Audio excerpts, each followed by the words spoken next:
sağlık hem de hukukçuluk taydan halkara guvanamalarının kadalarına doğru layık geliyanını tatbikleyen şahadatnamasını davarali yağdayda qovuşurdu. Ine şondan sonra hormatly prezidentimiz davarali yağdayda toy bağını ketdi. Şol fırsatda asmana dörlü renkteki hova şarları uçuruldu. Sonra hormatly prezidentimiz kerhananın çağınına kurulan sergi binasına vardı.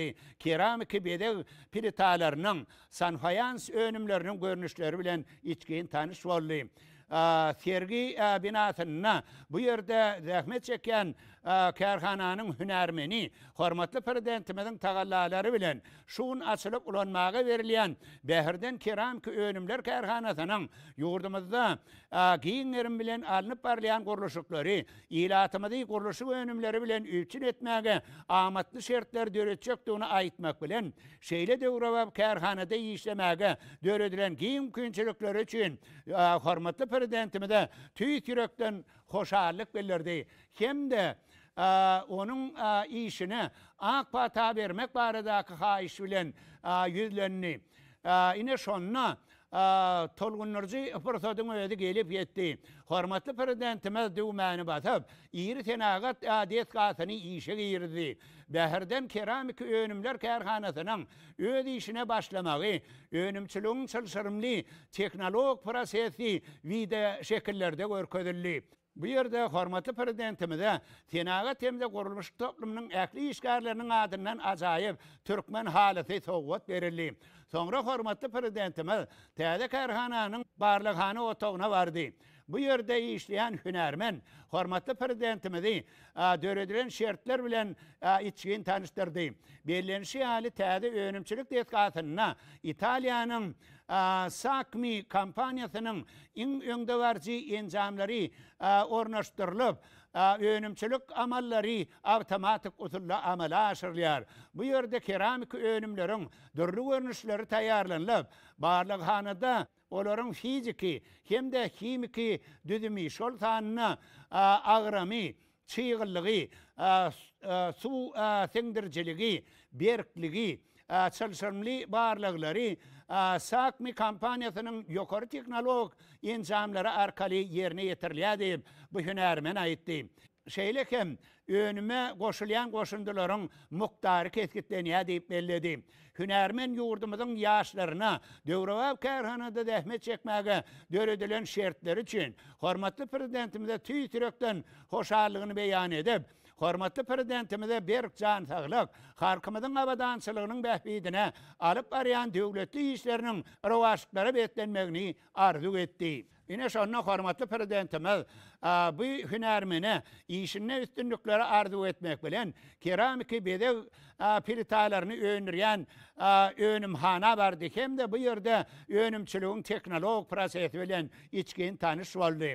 Hormatly prezidentimiz keramiki bedel plitalaryny öňürýän önümhanada işleyen hünermenleriň aglabasynyň ýaşlardygyny bellemek bilen, olaryň ýokary teknolog enjamlara ustatlyk bilen erk etmeginiň ýurdumyzda innowasion teknologiýaly önümçüligi ýola goýmak wezipeliniň üstünlükli çözülmegine ýardam etjekdigine oly önem bildirdi.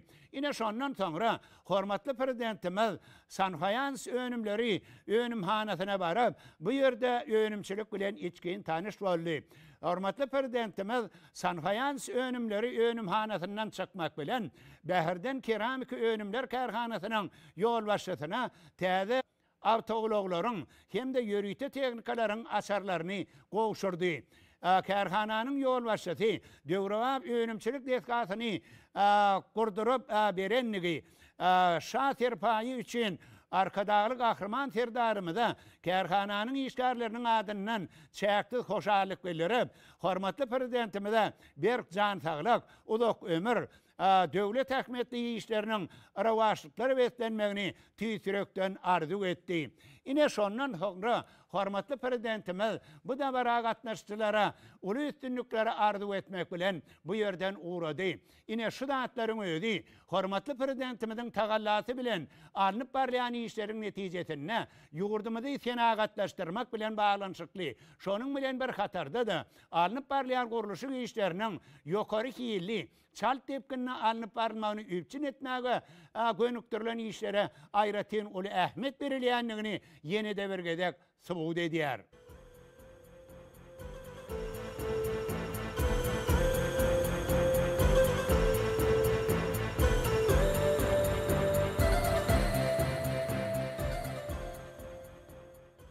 Hormatly prezidentimiziň ýanyňdan görjekli parasatly insanperwer siýasatyna ýurdumyzy durmuş saatdan ötürmäň ähli ulgamlary bilen bir hatarda dünýäde hereket edýän iri halkara guramalar bilen hemme taraplaryň hyzmatdaşlyk gatnaşyklaryny alyp barmaga aýratyn uly ähmet berilýär.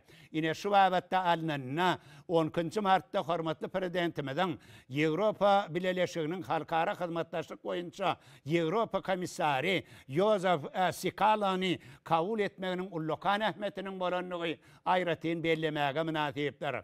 Mertebeli mihman wagtda bu kabul edenligi üçin hormatly prezidentimize tüýt ýürekden hoşallyk bildirip Ýewropa Birleşigine ykdysady özgertmeleriň ýoly bilen anamly öňe barýan Türkmenistan bilen köp uğurly hyzmatdaşlyga iňňän ýokary baha berilýändigini belledi. Hormatly prezidentimiz aýdylan mähirli sözler üçin uly hoşallyk bildirip Ýewropa komissaryny mähirli mübarekledi. Mihmanyň ýurdumyza amala aşyrýan saparynyň dowamyna ýokary derejeli duşuklaryň geçiriljekdigini hem-de alınıp barlayan özleri we äkitli hyzmatdaşlyk gatnaşyklaryny ösdürmäge uly itergi berjekdigini belledi.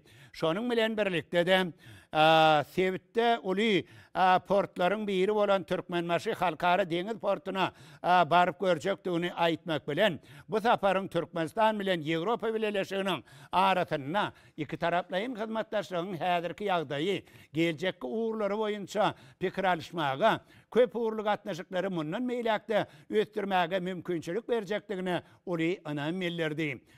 Duşuň dowamyna bellenişi ýaly häzirki wagtda Türkmenistan bilen Ýewropa Birleşiginiň arasyndaki hyzmatdaşlyk üstünlükli ösdürilýär. Soňky ýyllarda siýasy diplomatik gatnaşyklar hasda işe ýerleşdirildi. Özara hyzmatdaşlygyň diňe bir iki taraplaryň ýetem köp taraplaryň esasında da ösdürilýändigine uly ähmet berilýär. Merkez Aziýa, Ýewropa Birleşigi formatynaky gatnaşyklar munyň aýdyň misalydyr diýip ellenildi. Ýurdumyzda alym bilim, ekologiýa, energetika puwdaklaryna üstaşyr ulaw geçirgelerini döretmek babatda hem Ýewropa Birleşigi bilen bir näçe taslamalaryň üstünlükli durmuşa geçirilýändigi ellenildi. Türkmenistanyň geografikadan amatly çäklerde yerleşme bilen bagylykda üstaşyr ulaw geçirgelerini kämilleşdirmek strategik ähmiýete eýe bolup durýar. Şunna Türkmenistanyna Demirgazyk Günorta, Günnogor, Günmatar uğurlary boýunça geljegi uly ulaw geçelgeleriniň işin ösdürilýändigi bu duşuň barşyna aýratyn bellenildi. Bu duşuň barşyna hormatly prezidentimiz bu urda Türkmenmaşy halkara deňiz portunyň aýratyn ähmiýetiniň bardygyny bellemek bilen onuň uly meçwerli ýük akymlarynyň ýoluny, wagtyny epetli adaltmaga mümkinçilik berýändigini, Gara deňiziň kenaryna Ýewropa, ýakyn Günnogor, Günorta Aziýa, ýuwaşman sevtiniň ýurtlaryna çykmak üçin amatly şertler döredýändigini aýtmak bilen portuň Ýewraziýa ýurtlarynyň arasyna hyzmatdaşlygy, sowda ykdysady gatnaşyklary ösdürmekde ygtybarly köprü boljakdygyna uly anam bildirdi. Bu duşuň ahyryna hormatly prezidentimiz hem-de Ýewropa Birleşiginiň halkara hyzmatdaşlyk boýunça Ýewropa komissary Josef Sikala ödari bəkkitli xizmatdaşlığın mundan meylagam östürülecektiğine uli anam mellere birege alıp baryan işlerine oru üstünlükleri arzu etti. Yine şu dağıtların ödü, hormatlı prezidentimizin kahraman arkadağımızın tagallatı bilen alınıp barlayan işlerin neticesinde dünyada ulu abraydan peydalanayan halkara kuramaları bilen hemme taraflayın hizmetdaşlık katlaşıklarının itibarlı östürleyenliğini yine şu vakittaki alınıp barlayan işlerde de ulu üstünlüklerin kazanlayanlığını bütün aydınlığı bilen subut ediyor.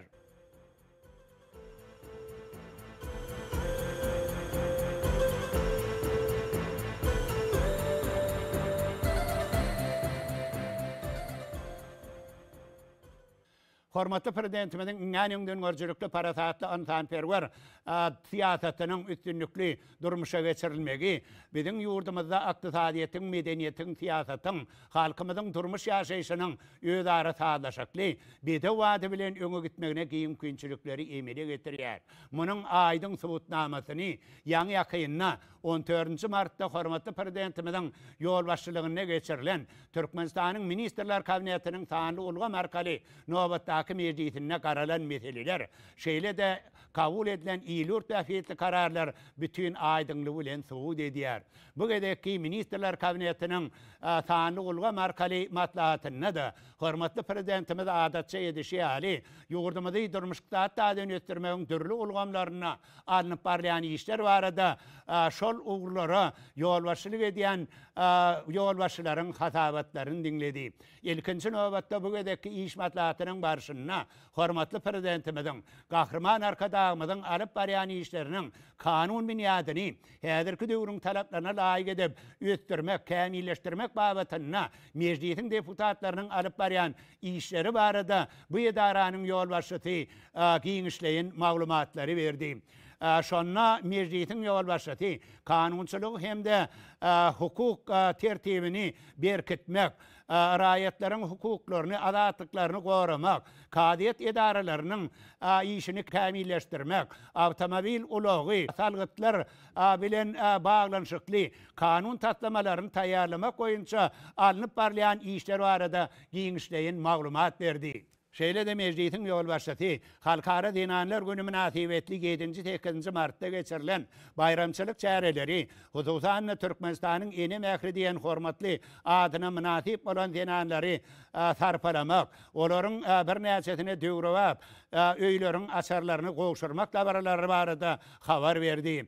Bellenşýäli dabaralara gatnaşçylar ýurdumyzyň ähli aýal gaýlarynyň adyndan ata watanymyzda amala aşyrylýan oňyn özgertmeler Türkmen dinanlarynyň bagtyar durmuşy netijeli zähmet çekmek üçin döredilen amatly şertler üçin hormatly prezidentimize gahryman arkadağymyza tüý türekden hoşarlyklaryny beýan etdiler. Dünya devletleri halkara guramalar bilen hizmetdaşlygy puwtalandyrmagyň çäklerini durmuşa geçirilýän işler barada da bu ýol başy aýtmak bilen meclisde İspanya padşahlygynyň Türkmenistanyny täze bellänen adatdan aşar we dogry täýärli ilçesinden anan çatynyň kabul edilenligini Ýewropa Birleşiginiň Merkezi Aziýa boýunça ýörüte wekili bilen duguşçugyň geçirilenligini şeýle hem Türkmenistanyň meclisi bilen Birleşen Milletler Guramasynyň çağılar gaznasynyň ýurdumyzdaky wekilhanasynyň arasynda 2025-nji ýyl üçin iş meýilnamasyna gol çekmek dawarasynyň bolanlygyny belledi.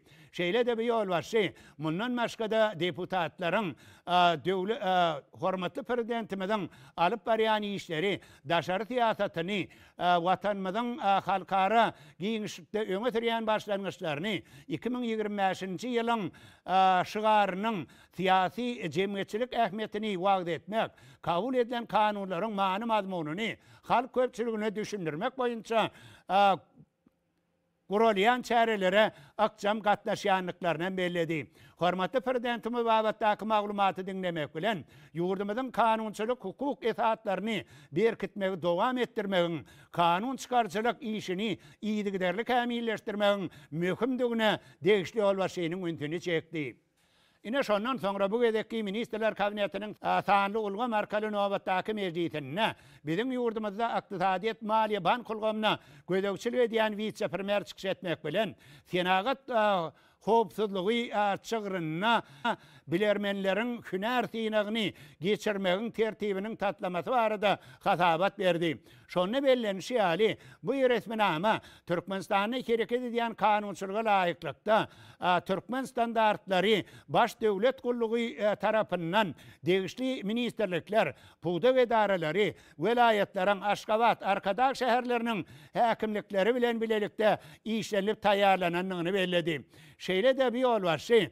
Kadalaşdyrdy namanyň tatlamasyna bilermenleri hünär synagynyň geçirmegiň tertibi, möhletleri, talep edilýän resminamalaryň sanygy, hünär synag toparynyň işiniň düzgünleri keskitlenili diýip belledi. Şunun bilen bagylykda bu ýol bar. Hormatly prezidentimiziň garamagyna degişli kararyň tatlamasyny hödürledi. Hormatly prezidentimiz babatda kasabaty dinlemek bilen yurdumyzyň yktysadyetini sağlaşykly, netijeli ösdürmekde ýokary bilimli hünärmenlere uly ornuň degişlidigini, şoňa görä olary taýýarlamagyň hemde hünär synagyndan geçirmegiň möhüm ähmiýete eýedigini ýetdi. Şunun bilen bagylykda hormatly prezidentimiz önümçilik detkalarynyň kadaly ulanylmagyny ýewçin etmek maksady bilen bu urda taýýarlanan resminama gol çekdi hemde onun iş ýüzüne durmuşa geçirilmegini berk gödekçilikde saklamagy degişli ol başynyň öňüne wezife goýdy. Ine şondan soňra bu gedekki sanly ulga markaly Türkmenistanyň Ministrler Kabinetiniň meclisine bizim ýurdumyzda ýalňyz energetika toplumyna gödekçilik edýän vice-premier çykyş etmek bilen ykdysady hyzmatdaşlyk boýunça hökümetara Türkmen Ermeni toparynyň 10-njy meclisini geçirmäge görülýän taýýarlyk işleri barada hasabat berdi. Şonu bellenişi ýaly toparyň nobatdaky meclisine iki ýurduň arasyndaky gatnaşyklary mundan meýlekde ösdürmek, gerimini hatda giňetmek maksady bilen feodal ykdysady, ýalňyz energetika, maliýe ykdysady, alym bilim, ýokary teknologiýalar, sport, medeniýet, saglyk goraýyş, ulug ara gatnaşyk, maglumat ulgamlaryna sebitara baglanyşyk, şertnama hukuk ulgamy boýunça hyzmatdaşlygy ýetirmegiň mümkinçilikleriň ara alınıp maslahatlaşyljakdygyny aýtmak bilen hormatly prezidentimiziň garamagyna degişli teklibi hödürledi. Bu babatda kasabaty dinlemek bilen hormatly prezidentimiz Ermenistan Respublikasynyň Türkmenistanyň hyzmatdaş döwletleriniň biri bolup durýanyny, ýurdumyzyň dostlukly gatnaşyklary alyp barýanyny bellemek bilen ykdysady hyzmatdaşlyk boýunça hökümetara Türkmen Ermeni toparynyň 10-njy meclisine gowy taýýarlyk görmegiň wajypdygyna ünsi çekip toparyň Türkmen möleğiniň düzüm boýunça taýýarlanan teklibi gollady hemde vice-premiere degişli işleri geçirmegi tapşyrdy. Ine şondan soňra bu gedekki sanly ulga markaly Türkmenistanyň Ministrler Kabinetiniň nobatdaky meclisine bizim ýurdumyzda oba senagat toplumyna gödekçilik edýän vice-premier çykyş etmek bilen ýurdumyzyň oba hojalyk toplumyna hemde welaýatlarda alınıp barlayan işleri barada hasabat berdi. Şonu bellenişi ýaly buğday ekilen meýdanlarda agrotehnikanyň kadarlaryna laýyklykda mineral dökümler bilen imitlendirmek, ötüş suwuny tutmak işleriniň geçirilýändigini, galla oraguna taýýarlyk görmek, mevsimde ulanılacak däne kampanýalaryny taýýarlamak işleriniň alınıp barlaýanyny, gowaça ýekişini guramaçylykly bellenlen möhletlerde geçirmek boýunça degişli çäreleriň görülýändigini, hususan gowaça ýekiljek meýdanlarda ýuwur suwuny tutmak, ýokary hilli tohumlary taýýarlamak işleriniň dowam etdirilýändigini belledi. Şeýle hem bir ýol bar. Welaýatlarda yer alma, gök bakça, beýleki azyklyk oba hojalyk ekillerinden öňürilýän önümleriň meçwerini artdyrmak, bu önümler bilen ilaty yeterlik meçwerde ýetjin etmek babatda zerur çäreleriň görülýändigini belledi. Ýurdumyzda mallarçylygy ösdürmek, mallaryň başlanyny artdyrmak, olaryň önüm merjiligini ýokarlandyrmak boýunça degişli işleriň geçirilýändigini vice-premier aýtdy. Ine şunun bilen bir hatarda da bu ýol bar. Oglokgudy köşe galmak mewsimi dowam edýär diýip belledi. Hormatly prezidentimiz babatda kasabaty dinlemek bilen o hocalık puğdağın toplumlarını öttürmegi, onun işini kamilleştirmegi, devam ettirmegin, puğdağın maddi enzamlayın miniyadını puğtalandırmagın, buğda ekilen meydanlara agratığın kadrları layıklıkta idek etmegin mühimdigini bellemek bilen vice-primere gallı orağı, goğaça yakışımı yoktumne, goğu tayarlık görmegi, yukarı hili tohumları tayarlamağı, ünt merkezine saklamağı tavşırdı. Yine şondan sonra bu gedekki sanlı ulga markalı Türkmenistan'ın Ministrler Kabinetinin novattaki meclisine bizim yurdumuzda kuruluşuk senagat elektroenergetik ulgamına gödekçilik ediyen yol başı çıkış etmek bilen Milli Bahar Bayramına halkara Noğruz gününe tayarlık görmeğin çayaklarına Aşgabat şehrine alınıp parlayan işler vardı hatavat verdi. Bu yol başının hatavatına bellenişi hali payitahtımızı bağı bostanlığa ögürmek, onun yaşayıcılarının, mihmanlarının medeniyetli din salmakları için amatlı şertler öğretmek, bayramçılık çarelerini yukarı derecede geçirmek boyunca zeruri işler yerine getirilýär deyip belledi. Hususan medeni durmuş maksatlı binaların daş tögeregünne, feilgäklerde, bağ ekilen yerlerde, su çuydurumlarını avatlayış, avadanlaştırış işleri, dürlü görünüşlü bedek ağaçlarını, gülleri, ekmek işleri alınıp barlaya deyip belledi. Şunun bilen bir Katar'da, vice-premier Aşgabat'ta, ekli halk bağ ekmek davarasına tayarlık görmeğin çayaklarına, bağ nahallarının oturulacak yerlerini, ekilecek nahalları tayarlamak boyunca zerur çarelerin görüleyenliğine belledi. Hormatly prezidentimiz babatda katabaty dinlemek bilen Aşgabat şäherinde Milli Bahar Bayramy, halkara Noğruz günü münasibetli bayramçılık çärelerinin giňden ýeňlendirilmelidigini bellemek bilen bayramçılık çäreleri şeýle hem ähli halk bağ ekmek laboraty bilen bagly paýtagtymyzda bedek işlerini geçirmek, avadanlaşdyrmak, işlerini dowam etdirmek, bayramçılık laboralaryna gowy taýýarlyk görmek zerurdur diýmek bilen vice-primere bu babatda degişli tavşyrykları berdi. Ine şondan sonra bizim yurdumuzda söwda hyzmatlar ulgamyna gödekçilik edýän vice-premier çykyş etmek bilen Yaponiýanyň Osaka şäherine geçiriljek Expo 2025 bütün dünýä sergisine Türkmenistanyň ýokary derejede gatnaşmagyny üpçün etmek boýunça alınıp barlayan taýýarlyk işleri barada hatabat berdi. Şonda bellenişi hali Türkmenistanyň milli pavilyonuna gahrman arkadağımızın başlanmışlarını üstünlüklü durmuşa geçirýän hormatly prezidentimizin özgörtmeler siýasaty netijesinde yurdumuzda kazanılan ötüş yetilen belen tepkitler giyinden beyan ediler deyip belledi. Şunun bilen bagylykda vice-premier yurdumuzun bütün dünýä sergisine gatnaşmagynyň çäklerini geçirmegi teklip edilýän çärelerin sanawynyň işlenip taýýarlananyny aýtmak bilen hormatly prezidentimizin garamagyna degişli teklibi hödürledi. Hormatly prezidentimiz babatda katabaty dinlemek bilen dünýä döwletleri bilen söwda ykdysady gatnaşyklaryň iýdigderli ötürilýändigini aýtdy. Hemde Yaponiýanyň Osaka şäherine geçiriljek Expo 2025 bütün dünýä sergisine gowy taýýarlyk görmegiň wajypdygyny nygtamak bilen bu urda taýýarlanan teklibi gollap vice-primere degişli işleri geçirmegi tavşyrdy. Ine şondan sonra bu gedekki Ministrler Kabinetiniň sanly ulga markaly nobatdaky meclisine bizim yurdumuzda medeniýet köpçüliklerin habar berişleri işlerine gödekçilik edýän vice-premier çykyş etmek bilen Milli Bahar Bayramy halkara Noğruz günü münasibetli geçiriljek bayramçılık çärelerine görülen taýýarlyk barada hatabat berdi. Bu yol başynyň beren hatabatyndan görnüşine göre Ahal welaýatynyň Akbuda etrawynyň çägindäki Noğruz ýaýlasyna geçiriljek bayramçılık laboraty gahrman arkadağymyzyň hemde hormatly prezidentimiziň eserleriniň Noğruz bilen bagly milli däwlet desturlarynyň esasyna taýýarlanan medeni köpçüliklerin çäreler bilen badalga alar diýip belledi. Şeýle de bu ýerde dürli sergileri ýaýbaglandyrmak, halkymyzyň ekrançylyk, mallarçylyk, bawançylyk, senetçilik bilen bagly däwlet desturlaryny beýan edýän çykyşlary aýdym taýly dabaralary guramak meýilleşdirilýär diýip vice-premier aýtdy.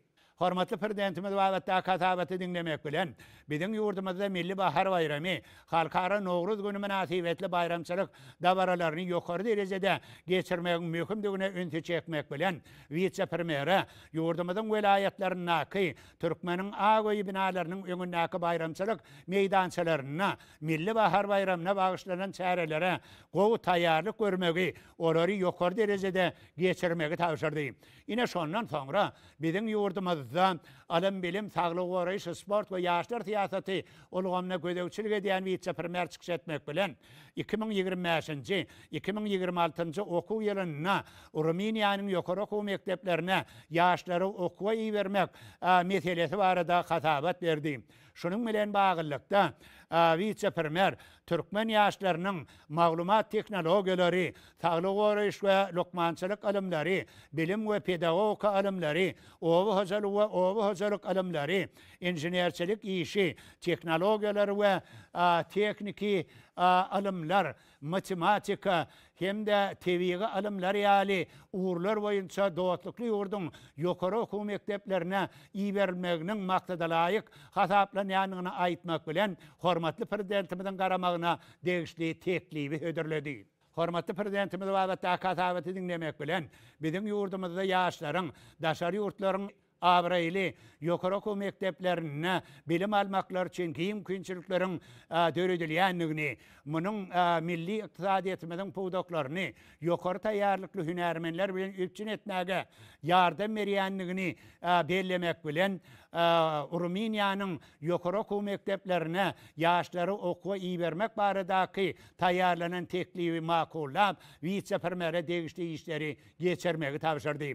Ine şondan soňra bu gedeki ministrler kabinetiniň taýanly ulgam arkaly nowbatdaky mejlisine Türkmenistanyň ministrler kabinetiniň başlygynyň ornmasary, daşary işler ministri çykyş etmek bilen Türkmenistanyň gaýtadan dikeldilýän energiýa çeşmeleri boyunça halkara hyzmatdaşlygyny öýtdirme uğruna görülýän çäreler barada hatabat berdi. Şonu bellenşi ýaly hormatly prezidentimiziň başlangyçlary esasyna biziň döwletimiz tarapyndan halkara ötüşiň giň tejribesine strategik taýdan ähmiýetli orny eýleýän wezifelere aýratyn üns berilýänligini bellemek bilen şolaryň hataryny energiýa howpsuzlygyny berkitmek, howanyň üýtgemegi bilen bagylykda ýaşyl ykdysadyýete geçmek, energiýa serişdelerini rejeli peýdalanmak ýaly meseleleriň bardygyny belledi. Hormatly prezidentimiziň başdanlygyna gaýtadan dikeldilýän energiýa çeşmeleri hakynda Türkmenistanyň kanunyny, Türkmenistanyň 2030-njy ýyla çenli gaýtadan dikeldilýän energetikany ösdürmek boyunça milli strategiýany durmuşa geçirmek babatda ulgamlaýyn esasda işleriň alınıp barlýanlygyny belledi. Şunun bilen birlikde bir ýol başy ýurdumyz howanyň üýtgemegi boyunça Paris alalaşygyny hemde Birleşen Milletler Guramasynyň howanyň üýtgemegi babatdaky çarşuwaly konvensiýasyndan gelip çykýan borçlary iş ýüzüne üstünlükli amala aşyrylýanlygyny aýratyn belledi. Şunun bilen bagylykda hormatly prezidentimiziň tapşyrygy esasyna Türkmenistanyň gaýtadan dikeldilýän energiýa çeşmeleri babatdaky 2025-nji 2030-njy ýyllar üçin halkara hyzmatdaşlygyny berkitmek boýunça maksatnamanyň tatlamasy hemde bu resminamany durmuşa geçirmek üçin çäreleriň toplumy taýýarlanly diýip vice premier aýtdy. Bu işler ýurdumyzyň degişli ministerlikleri, puwdaklaryň dolanýar edaralary, gazaklanma bildirýän daşary ýurtda hyzmatdaşlar bilen bilelikde ýerine ýetirildi diýip belledi. Hususan energiýanyň gaýtadan dikeldilýän çeşmeleri boýunça halkara agentligiň Birleşen Milletler Guramasynyň howanyň üýtgemegi baradaky çarşuwaly konvensiýasynyň sekretariatynyň daşky urşaw baradaky maksatnamasynyň senagat ötüşi boyunça Guramasynyň ötüş maksatnamasynyň şeýle hem äklimomy ekologiýa gaznasynyň Merkezi Aziýanyň ekologiýa meseleleri boyunça Sevitleýin merkeziniň Aziýanyň ötüş bankynyň hünärmenleri bilen ýakyn hyzmatdaşlyk edildi diýip vice premier aýtdy. Maksatnamada bu urdaky awraýly halkara guramalar, maliýe institutları, alma varlığı merkezleri, dünyanın öňde barjy ýurtlardyr, kampaniýalar bilen hyzmatdaşlygy ýola goýmak, öýtdirmek, göz öňüne tutulýar diýip, vice-premier, hormatly prezidentimiň garamagyna degişli teklibi höderledi. Hormatly prezidentimiz wagtda kasabaty dinlemek bilen biziň ýurdumyzda gaýtadan dikilýän energiýany üstürmäge uly üns berilýändigini, ýurdumyzda günüň hemde ýeliň energiýasyny ulanmak babatda oňun şertleriň bardygyny bellemek bilen, halkara guramalar bilen hyzmatdaşlyk üstürmäge dowam etdirmek möhümdigine degişli ýolbaşçynyň ündüni çekip, bu urda taýýarlanan teklibi gollady hemde vice-premiere degişli tapşyryklary berdi. Ine şondan sonra bu gedeki hökümet maslahatyna Türkmenistanyň ministrler kabinetiniň ýanynaky Ulaw we Kommunikasiýalar agentliginiň baş direktori çykyş etmek bilen Türkmenistan bilen Kyrgyz Respublikasynyň arasyndaky logistika ulgamyna hyzmatdaşlygy üstürmek babatda alınıp barlayan işler barada hasabat berdi. Şonda bellenişi ýaly Ulaw üstaşyr geçirmek hemde logistika meseleleri boýunça Türkmen-Kyrgyz bilelikdäki toparyny döretmek boýunça derur işleriň alınıp barlaýanyny belledi. Bu toparyň döredilmegi bir näçe uğurlar boýunça halkara üstaşyr Ulaw geçelgelerini hatda işe birleşdirmäge itergi berer diýip agentligiň ýolbaşçysy belledi. Şunuň bilen bagylykda bu ýolbaşçy hormatly prezidentimiziň garamagyna degişli teklibi höderledi. Hormatly prezidentimiz wagtda kasabaty dinlemek bilen biziň ýurdumyzyň Kyrgyz Respublikasy bilen Ulaw logistika uğurly hyzmatdaşlygy üstürmäge uly ähmiýet berýändigini bellemek bilen hormatly prezidentimiz Ulaw üstaşyr geçirmek, logistika meseleleri boýunça Türkmen-Kyrgyz bilelikdäki toparynyň Türkmen möleginiň düzümi boýunça taýýarlanan teklibi gollamak bilen agentligiň ýolbaşçysyna zeruri işleri geçirmegi tapşyrdy.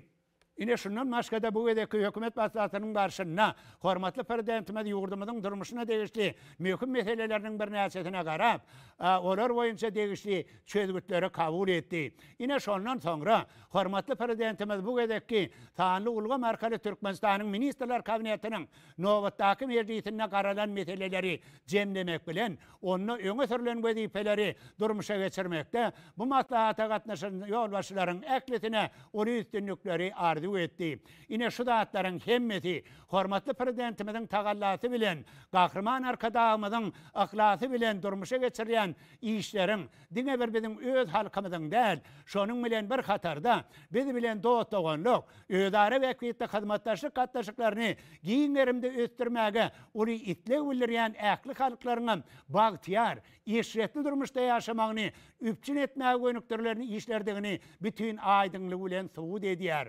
Ine şu babatdaky alınıp barlayan iňňän öňden görjülükli parasatly, antanperwer siýasaty üstünlükli durmuşa geçirmekde hormatly prezidentimize gahrman arkadağymyza uly üstünlükleri arzu edip, gahrman arkadağymyzyň hormatly prezidentimiziň janlarynyň sag, ömürleriniň uzak, işleriniň rowat bolmagyna arzu edip, şuňky hepdäniň möhüm wakalary atly siýasyny tamamlaýar. Siýasyny magtumulatna Türkmen Döwlet Üniversitetiniň kabidirimdiri Atajan Borunow alyp bardy. Üns berip dinläniňiz üçin sag bolun.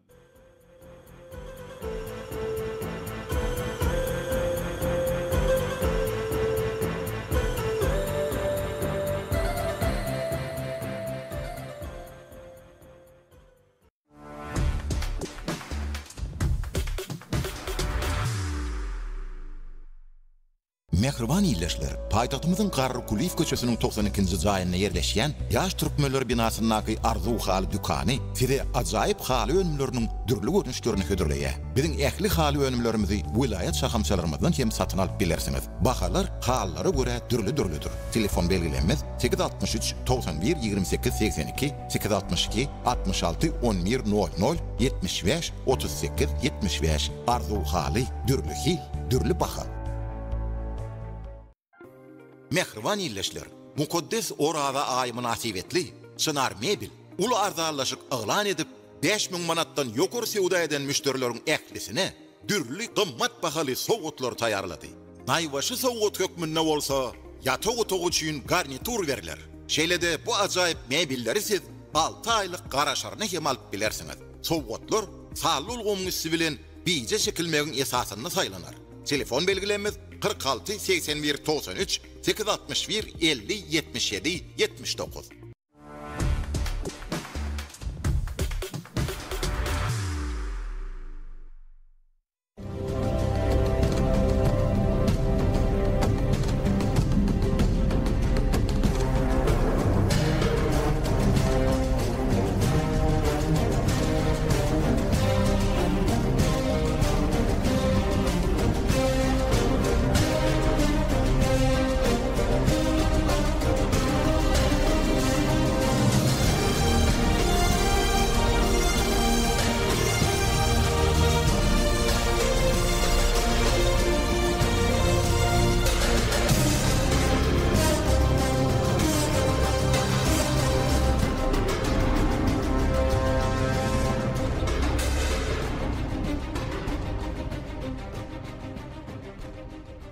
Assalamu alaikum, hormatly adamlar, gaderly kardeşler.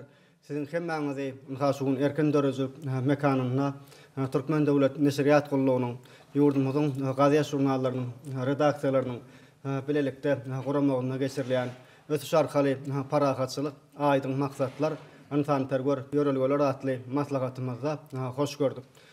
2025-nji ýyl bilişime ýaly ýurdumyz üçin aýratyn taryhy ähmiýete eýe hem vatanymyzda hem halkara giňişlikde Türkmen döwletiniň başlanmagy bilen halkara parahatçylyk we ananysmak ýyly diýilip aglan edilen bu ýylla hemiçelik betaraplanmadan şanly 30 ýyllygy bayram edilýär.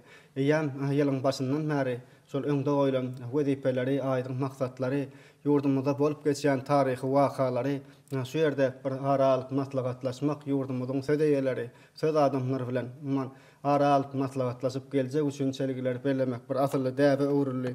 Bilişimiz ýaly şu şanly ýylymyz öňde goýulan maksatlaryň murat tapýanlygyny görkezýär. Ýam ýylyň konsepsiýasy kabul edilip, ol üstünlikli durmuşa geçirilýär.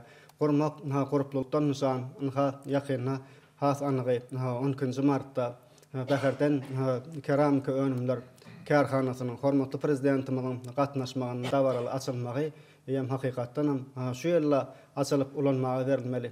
Desgalyň şu anyk mailnamy esasyna halkymyza hözer berip başlaýan aýdyň görkezden bir alamatlandyran waka boldy. Ýene de öňde kän açylşlar bar. Hemem halkara çäreler, halkara forumlar, maslahatlar bar. Edil mart aýynyň misalyny alamazda da 19-njy martda paýtagtymyzda halkara parahatçylyk we ananysmak ýyly durnukly ötüşi üpçün etmekde Sewetara ykdysady hyzmatdaşlygyň ornu atly halkara maslahat geçiriler. 29-njy martda Arkada şäherine geçiriljek. Parahatçylyk we ananysmak ýyly halkara antanperwer işiniň ötüşi atly halkara maslahat bolsa bilişime ýaly Gurbanguly Berdimuhammedow adynyň howunarlyga mätäç sagalara himayet bermek boýunça hayır sahawat gazmasynyň döredilmeginiň 4 ýyllygy bilen utgaşar. Türkmen döwletiniň bir hoş niýetli daşary siýasaty hakynda söz açylanyna Gahrman Arkadagymyň ýakynna dünýä belli meşhur Euronews telekompaniýasynyň habarçysynyň soraglaryna jogap bermek bilen Türkmen betaraplarının anyk orlary hakynda giňişleýin pikir garaýşlaryny beýan edenligini aýratyn notamak gerek. Diňe daşary ýurtly jurnalistler üçin şol interwýuň, şol söhbetdeşligiň biziň her birimiz üçin ören gymmatly ähmiýete eýe bolanlygyny bellemek isleýär.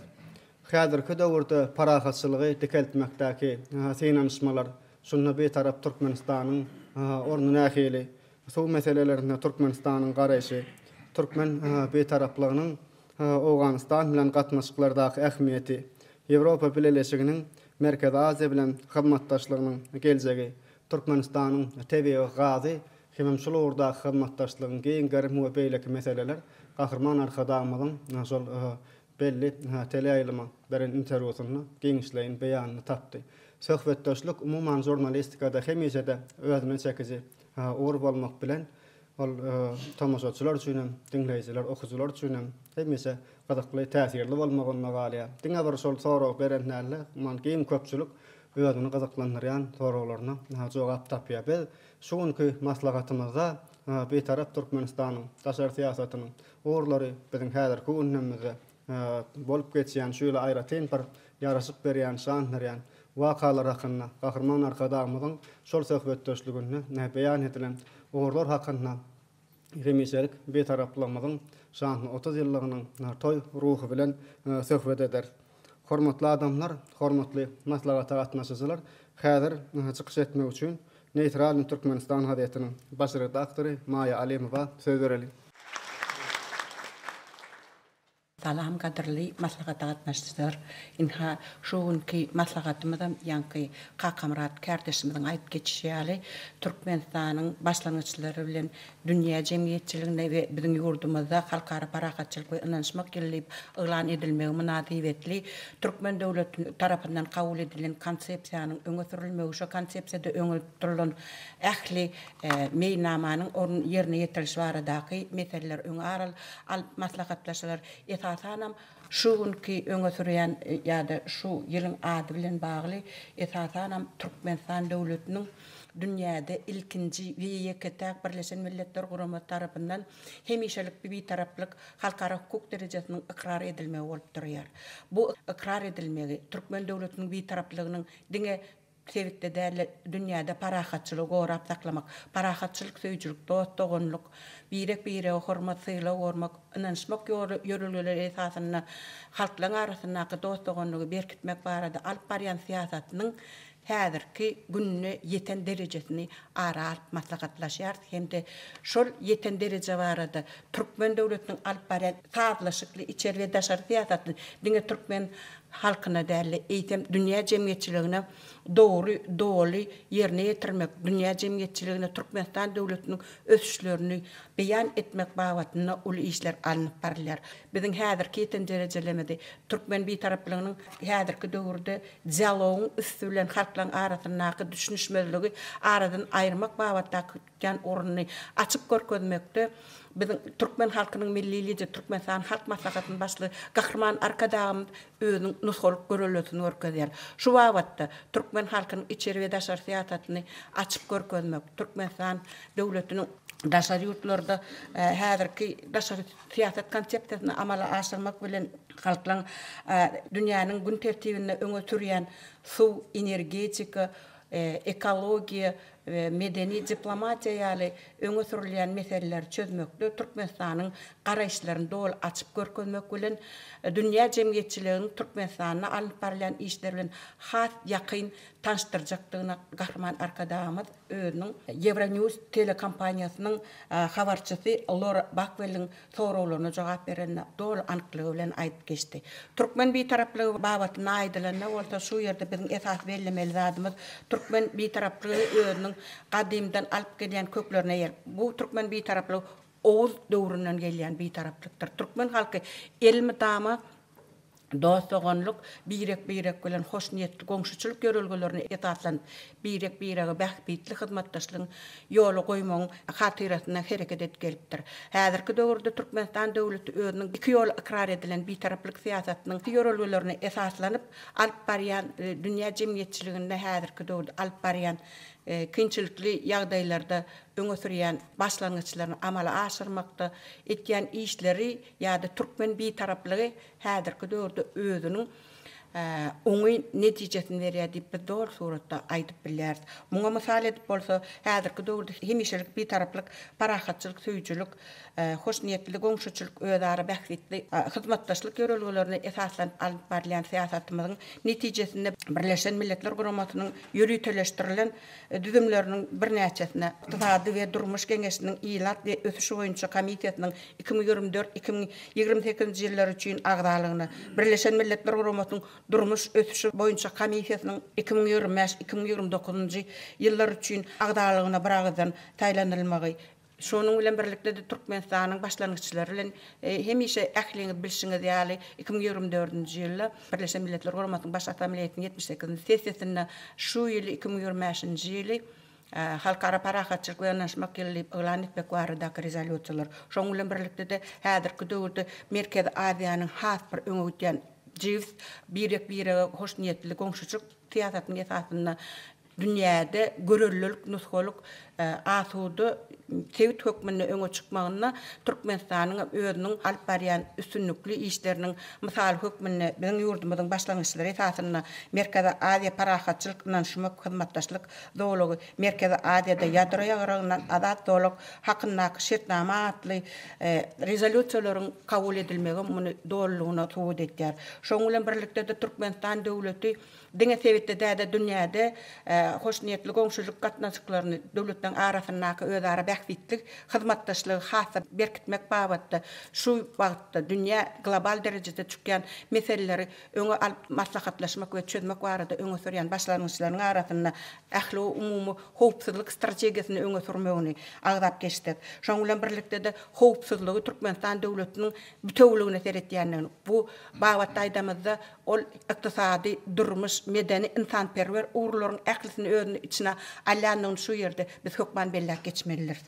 Şoň bilen birlikde de Türkmenistan Birleşen Milletler strategik maksat bir geňeşiniň döredilmegi bu zatlaryň ählisi Türkmenistan döwletiniň häzirki alyp barýan daşar siýasat konsepsiýasynyň dünýäde üstünlikli amala aşyrylýandygyny, dünýäde awraýynyň arşagalýandygynyň suwutnamasy bolup durýar. Şoň bilen birlikde de çerwe daşar siýasatymyzy dowlugyny açyp görkezýän oň esasy many mazmuny dünýä ýaýan gahyrkadamyzyň Euronews kampaniýasynyň sowallaryna beren jogaplaryna da bu aýdynlyk bilen ýüze çykýar. Gahrman arkadaşımız ilk bilen bu habarçynyň beren soragy ähliňiz bilişiňiz ýaly dünýäde häzirki kynçylykly ýagdaýlary degişli bolan Russiýa bilen Ukraina arasyndaky bolup geçýän ýagdaýlar oňa Türkmenistanyň garaşy barada sowra berdi. Şonda gahrman arkadaşymyz Türkmenistan döwletiniň özüniň daşar siýasatynyň özünni hemişelik oňyn bitaraplyk siýasatynyň düzýändigini bellemek bilen Türkmenistan döwletiniň dünýä bileşigi bilen çylşyrmly ýagdaýlarda da, beýleki ýagdaýlarda da alyp barýan siýasatynyň esasy 3 uğrunu bellep geçti. Gahrman arkadaşımızın belleşini men şu yerde gahrman arkadaşımızın sözleri bilen aýdasym gelýär. Birinci siyasi taýdan biziň ýurdumyz Birleşen Milletler Guramasy tarapyndan ikrar edilen hemişelik bir tarap döwlet. Ýurdumyz halkara dawalaryna gatnaşmaýar hemde goşulmaýar. Bu ýagdaý Türkmenistanyň konstitusiýasynda, Türkmenistanyň hemişelik bir taraplyk hakynda konstitusiýa kanunyna, döwletimiziň daşary siýasatyna degişli beýleki esasy resmi namalarda berkidilenler. İkinci, hukuk taýdan resmi teredenimizde biziň döwletimiz ýurtlaryň arasynda döreýän ähli delil ýagdaýlary Birleşen Milletler Guramasynyň tertipnamasy we halkara hukugynyň ikrar edilen düzgünleri esasyny çözmegiň tarapdary bolup çykyş edýär. Üçüncü, dünýä garaş wagtda bolsa Türkmenistan halkara gatnaşyklaryna güýç ulanmak usullaryny gollamaýar. Sebäbi uruş arkaly emelegen ýagdaýlar çözüp bolmaýar. Bu ýagdaý iş ýüzünde ençemegedek eýam suwut edilen. Uruşyň ýeňen ýeri ýok diýen ajaýyp türkmen pähmihem bar. Biz şu dogry garaşdan uralýardy, mundan beýlek hem ur alar diýip gahrman arkadaşymyz bellep geçýär. Şu sözlerden soň bu bir taraplyk siýasatyny Türkmenistan döwleti amala aşyrylýandygyna suwutnama näçe diýsen bar, ýa-ni biz şol suwutnamalaryň bir näçesini ýam agdap geçdik. Şoň bilen birlikde de Sevitde dünýäde parahatçylygy gorap saklamakda ilkinji bilen Türkmenistan döwleti özüniň iň ýakyn goňşy döwletleri bilen hyzmatdaşlyk ýollaryny ýola goýmak. Şoň bilen ykdysady durmuş kömegi bilen birlikde insanperwer kömegini bermekde hem ilkinji nuskoluk işleri amala aşyrýandygyny biz Owantdan döwleti bilen Türkmenistan döwletiniň arasyndaky hyzmatdaşlykda da görýär. Bu mesele barada da Euronews telekompaniýasynyň habarçysynyň beren soragyna görä gahrman arkadaşymyz ören giňişliğin düýpli jogap berdi. Gahrman arkadaşymyzyň beren jogabyna görä Türkmenistan bilen Owantdan döwletiniň ýa näçe ençeme asyr döwri goňşy bolup birek gatnaşyklary saklap gelýändigini hem de hoşniýetli goňşuçylyk gatnaşyklaryny saklaýandygyny esasanam Türkmen halky bilen Owan halkynyň arasynyň däp desturlarynyň meňdeşdigini ural bu iki ýurduň hoşniýetli goňşuçylyk bilen ýaşap gelýänliklerini bellemek bilen gahrman arkadaşymyz şu döwletde öňe sürýän meselelerin oýlanşykly siýasat alınıp barýandygyny Birleşen Milletler Guramasynyň öňe sürýän düzgünleriniň esasyny Türkmenistan döwleti Owganstana elmadama häzirki döwürde dünýä hojalyk gatnaşyklaryna dol hukukly subyekt tökmenine goşulmagy üçin elinden gelýän kömegini etýändigini belläp geçdi. Şol agdap geçen ilkinji kömekleriniň birine de Owgan halkynyň häzirki durmuş ykdysady, syýasy taýdan, ykdysady taýdan onun durnukly ölçüsini gadanmak, halkyň bagtyar durmuşyna yetmek barada meseleler bolup durýar. Şu ýerde Gahryman arkadaşymyz şeýle diýär. Biz Owganlaryň parahat we asuda durmuşda ýaşap öz döwletini gurmagyny, ykdysadyetini hem-de durmuş ulgamlaryny dikeltmegini isleýärdi. Şu babatdan alamyzda da Türkmenistan döwletiniň häzirki döwürde Türk Owganstanyň hasy ykdysadydan, durmuşdaýdan ösmek üçin alyp barýan işleri barada hem-de halkara kontinental amala aşyryan taslamalar barada misallaryny Gahryman arkadaşymyz ilkinji ile Türkmenistan, Owganistan, Pakistan, Hindistan gaz geçirjisini geçirilmeli. Şoň bilen birlikde de Türkmenistan, Owganistan, Pakistan uğru boýunça elektrik energiýa ulgamynyň şoň bilen birlikde de optik süýümli ulgamynyň çekilýändigini bu bolsa öz gezeginde Owgan döwletiniň beýleki ýurtlar bilen dünýä hojalygyna gatnaşmagy esas döwletýändigini hem-de ykdysady durmuşdaýdan ösmegine ýol açýandygyny aýdyp geçýär. Muňa mysal edip bolsa biz 2024-nji ýylyň 11-nji sentýabrynda bolup geçen halkara ähmiýetli çäreleri ýada salsa haskem dogry bolarmy diýen. Muňa Serhadawat turgundy demir ýol geçelgesiniň Türkmen Owgan serhedindäki uzunlygy 177 metrlik demir ýol köprüsiniň açyş tabarasynyň Mar welaýatyna şatlyk gaz gysyjy detgasynyň düýünüň tutulmagy Türkmenistan, Owganistan, Pakistan, Hindistan transmilli gaz geçirjisiniň arkadan ak ýol bilen Serhadawat Hırat gaz geçirjisiniň Serhadawat Hırat optik süýümli ara gatnaşyk geçirjisiniň turgunly demir ýol beketiniň Gur portunyň amarlar toplumynyň turgunly Hırat demir ýolunyň birinji tapgyrynyň turgunly tenabar böleginiň guruluş işlerine badalga bermek şeýle hem Türkmenistan, Owganistan, Pakistan elektrik geçirjisiniň taslamasynyň birinji tapgyryny durmuşy geçirmeň çäklerini Owganstanyň Hırat welaýatyna yerleşen Nurel Jahat elektrik beketiniň işe girilmegini mytal getirdik. Onu Türkmenistan döwletiniň alyp barýan işiniň näme derejede ýokardygyny ýene bir ýola göz etdirýär. Şoň bilen birlikde de Türkmenistan döwleti Owgan halkyny elmadama diňe ykdysady durmuşdaýla eýsem insanperwer kömegine berip gelýär. Şu ýerde de Gahryman arkadaşymyň özüniň getiren misallaryny ýatlasy haskem dogry bolar.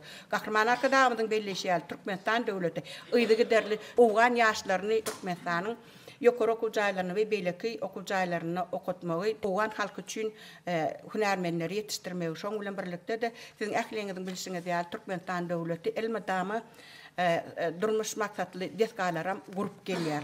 Owganstanyň çäklerini şoň bilen birlikde de şu ýerde ýatlamaly zadymyz hormatly prezidentimiziň kararlary şoň bilen birlikde de Gurbanuly Berdimuhammedow Fadynaky howandarlyga mäçä çağalary himayet bermek boýunça Haýyr Sagabat gazinasynyň her ýyl çağalary uğrudylýan intanperwer kömegini ýatlasak onda Türkmen halkynyň gadimden gelýän goňşa ýardam bermek golugyny elmadama udadyp durýandygyny häzirki dünýäde öňe çykýan meseleleri çözmek bagatda halkara bitaraplyk halkara hukuk derejesine esaslanyp başlangyçlary öňe sürýändigini, şo başlangyçlarym ilkinji bilen dünýäde amala aşyrýandygyny biz dolu suratda göz etdirip bilýäris. Hemişelik bir taraplyk halkara hukuk derejesine esaslanyp Türkmenistan döwleti özüniň alyp barýan daşary we içeri syýasatyny sazlaşyk hereket etmek bilen dünýäde awry arşa galyp öňe sürýän başlangyçlar dünýä jemgyýetçiligi tarapyndan gollanylýandygyny Gahryman arkadaşymyň interwýusynyň dünýä jemgyýetçiligine ýaradylmagym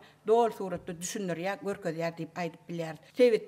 Dünýäde parahatçylygy gorap saklamak, atudy, bagtyar durmuşy üpçün etmekde Türkmen halkynyň milli lideri Türkmenistanyň halk maslahatynyň başlygy Gahryman arkadaşymyz we Türkmenistan hormatly prezident arkadaşy Gahryman Terdarymyz taýsy tagalalar etýärler. Şol taýsy tagalalaryň netijesinde de Türkmen halky bagtyar durmuşda ýaşaýar. Dünýä döwletleriniň ählisi bilen hoş niýetlik, goňşuçylyk birek hormat goýmak öýdara bähwitlik hyzmatdaşlygyň ýollaryny dünýä döwletlerine ýaýar. Türkmen halkyny bagtyar durmuşda ýaşatýan dünýä jemgyýetçiligini dünýäň ýüzünde parahatçylygy, asudylygy gorap saklamakda biýme üçber tagalalar etýän Türkmen halkının milli lider Türkmenistan'ın halk maslahatynyň başlygy Gahryman Arkadağymyzy, Türkmenistan'ın hormatly prezidenti Arkadağı Gahryman Serdarymyzy çyn ýüregimizden çykýan alkyşlarymyzy aýdýar. Arkadağı Gahryman Serdarymyzyň, Gahryman Arkadağymyzyň janlarynyň sag bolmagyny, ömürleriniň uzak bolmagyny, ýurt bähwitli, umumy adamzat ähmetli öňe sürýän başlangyçlarynyň, tutumly işleriniň elmadamary başlyklary wetlenmegi tüýsüregimizden arzu etýär.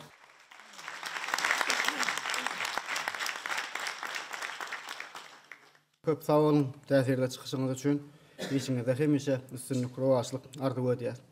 Arka atylan 30 ýylyň dowamynda Türkmenistan dünýäde söze dinlenilýän, orna oňlanylýan kuwatly döwlete öwrüldi. Türkmenistan dünýäniň ýeri minberlerinden, belent minberlerinden häzirki zamanyň möhüm müşkül meseleleri boýunça anyk çözgütleri öňe sürmek bilen möhüm başlangyçlaryny beýan edýär. Şunda ekologiýa ogrugy hem möhüm ähmiýete eýe. Ekologiýa ogrunaky başlangyçlar bolsa, adamlaryň arasagy suw bilen, öpjünçüligi bilen bagly meselelerden asla da öňe däldir. Hormatly adamlar, häzir maslahatymyzda çykyş etmek üçin Türkmen Dünýäsi gazetynyň baş redaktory, pedagog alymlarynyň doktory Batyr Muradowa söz berilýär. Hormatly maslahat gatnaşyjylar, hormatly prezidentimiz Arkadağı Gahryman Serdarymyzyň şeýlehem Türkmen halkynyň milli lideri, Türkmenistan halk maslahatynyň başlygy Gahryman Arkadağymyzyň parasatlaşdyrynyňna bizim ýurdumyz gün saýyn özgerýär. Biz uly wakalyň şaýady bolýas, biz uly toýumyza barýas, ýani hemeşek bir taraplamyzyň şu an 30 ýyllyk toýuna barýas. Ene şol ýyllaryň içine, ýani 30 ýyllaryň içinde Türkmenistan döwletimiz, Gahryman Arkadağymyz, şunkun olsa Arkadağı Gahryman Serdarymyň tarapyndan ören ähmetli başlanýçlary, teklipleri öňe sürdi. Şolaryň köpüsi şu wagtky güneyem doly durmuşa geçirilýär. Täze başlanýçlara minni ähli döwletler tarapyndan gollanýar. Sebäbi şolaryň ählisi diňe bir Türkmen halky üçinler, ähli halklar üçin bähwitli başlanýçlar. Bizim bir taraplymyz wagtda hormatly prezidentimiz şeýle bellýär. Dünýäde Birleşen Milletler Gurulmagy tarapyndan ikrar edilen Türkmenistan döwletimiziň bir taraplyk hukuk ýagdaýy iň uly gymmatlykdyr diýär. Ine şol gymmatlygy Gahryman Arkadağymyz hemmämiz biler ýa-da 7 ýaşdan 70 ýaşa çenli şu gymmatlyň ähmiýetini bilmeliler diýip aýratynykdadyr. Ne görýärmi? Şol gymmatlyk bizi ýurdumyz ösdürmäge, parahat durmuşda ýaşap, täze ösüşleri gazanmagy, öňe gitmegi, bizim tutuş dünýäde Türkmen halkynyň taryhyny däpde surlamagy, täze ata-babalarymyzdan gelýän şuňky döwürdäki amalaşylan ýol ýörelerimizi dawranmagy mümkinçilik berdi. Ene şonuň üçin hem ähli dünýä halklaryň üns merkezine bizim döwletimiziň ösüşleri, bizim döwletimizde bolýan wakalar öňe çekýän üns merkezine şeýlehem habar berişleri işleriň wekillerim şu Türkmenistan wagtda özüň görýänsiň bizim dawralarymyzda, bizim çärelerimizde köp sanly şol dünýä belli köpçülikden habar berişleri işleriň wekillerine bile şu wakalary ýaýalar. Şolaryň birine Euronews teleradio kampaniýasy olayda şonuň habarçylary Bakvel Gahryman Arkadağymyň söhbetde şol şotaýda ençeme soraglary Gahryman Arkadağym anyk jogaplary berdi. Şolaryň birim ýani suw meselesi bilen bagly. Suw meselesi özüňiz bilýäňiz, diňe bir sebit üçinler dünýä ähmiýetli mesele. Şu Merkezi Aziýa boýunça da Gahryman Arkadağymyz şol meseleni 3 kada esas kada bardyny aýtdy. Şol kadalaryň biz ençemedek öňe beýan etdik diýip belledi. Şolaryň birincisi halkara hukugyny berjay etmekden ibaratdyr diýip belledi. Elbetde bu halkara hukuk ýagdaýy ähli suw, ähli adamzadyň umum baýlygy diýip beýan etmekden ibaratdyr. Her kim, her halk şol ähli umum baýlykdan peýdalanmagy hukugy bar. Şoda halkara hukuk binyadyna esaslanýanyny Kahraman arkadan belledi. İkinci, kada behvitlerin özara hasaba almandan ibarettir deyiptir. Her halk şu su terişler ulananna öz behvitlerini seyretmeli, şol behvitlerin özara bağlanışık olmalı.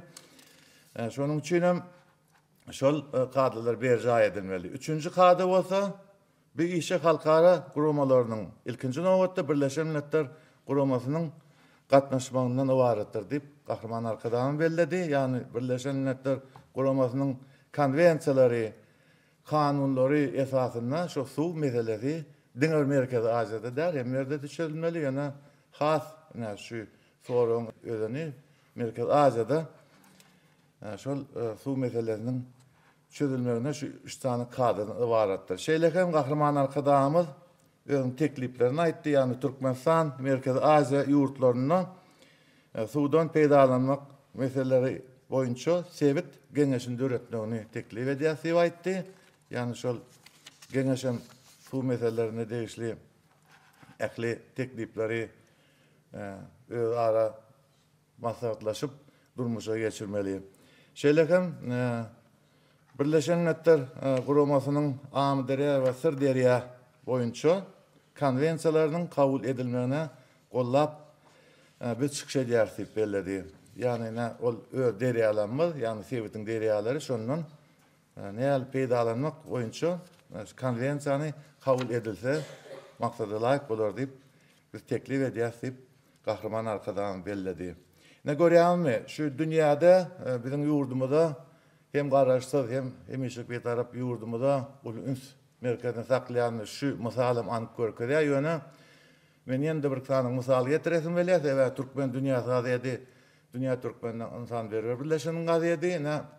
Dünýäde biziň arkadaşlarymyz çar künjeginde ýaşaýarlar. Iqbalolary dürli ýurtlara çekdi, şotaýda nesibesi şol ýurtlarda olar ýaşap, şotaň halklaryň arasynda da biziň gazananmyzy, Kahraman arkadaşymyzyň, arkadaly Kahraman serdaryň beýik işlerini wagt edýärler, şotaýda wasp edýärler, ýürüýte çäreler geçirýärler, dawralar geçirýärler. Ine şol dawralarda da hemişik bir taraplamyz şanyny 30 ýyllyk doýuny. Biziň şygarymyz, şu ýylyň ajaýyp şygary halkara parahatçylyk we anlaşmak ýyly münasibetler dürli çäreler geçirýärler. Anyk mysal ýokmunda ýa şu 2 aýyň içinde biziň gazyadymyzda dürli maglumatlar gelýär. Biz onu öz sahypalar, internet saýtlaryna berýär. Yani ýanwar aýynda 24 ýanwarda Özbekistan Respublikasynyň ulu çäre geçirildi, ulu dawara geçirildi. Olary medeni merkezler geçirýär. Şu Türkmen jemgyýeti, şu daýda ýaşaýan biziň arkadaşlarymyz, dünýä türkmenler bir jemgyýetde birleşip şol dawralary geçirýärler. Şeýlekem ýanwarda Gazakystan Respublikasyna da ulu dawra çäre geçirildi. Ýylymyzyň ady bilen bir taraplyň şan 30 ýyllyk toýu bilen. Şeýlekem Başkyrgyzstan Respublikasynyň Ufa şäherine şu taýdaky bilim alýan talipler, beýleki ýurtlardan gelen talipler arasynda da şol dawralar geçirildi. Ine şol dawralarda da biziň ilçihanamyzdan ulu kömek edýär, ýani Birleşen Arap Emirlikleri paýtagty bolan Abu Dhabi şäherine de ulu çäre geçirildi. Şu taýda da biziň arkadaşlarymyz biziň toýumyzy, biziň däp desurlarymyz, biziň ösüşimizi amala aşırayan beýik işleri wagt edýärler. Bizem öz toýumyzda azbirlikde barmaly, jewslikde barmaly. Kahraman arkadaşymyzyň, arkadaly Kahraman serdarymyzyň daşyna mäkem jewsleşip. Bizem jurnalistler ýokmunda, köpçülikden habar berişleri işin vekilleri ýokmunda. Ýurdumyzda bolýan çäreler dünýä ýaýmakda gujur aýratymyzy gaýrmallar. Şonuň üçin gazetä jurnal sahypalaryna bäsleşikleri elan edildi. Türlü makalalar gelýär. Özümüz şol wasp edýän makalary, goşulary, beýleki eserleri, beýleki janrdaky eserleri yerleşdirmeli. İnternet saýtlamyzda yerleşdirmeli. Şeýdi ben bilem, şu ulu toýumyzda, ýani hemişek bir taraplyň şany 30 ýyllyk toýuna öz münasip goşundymy oşar.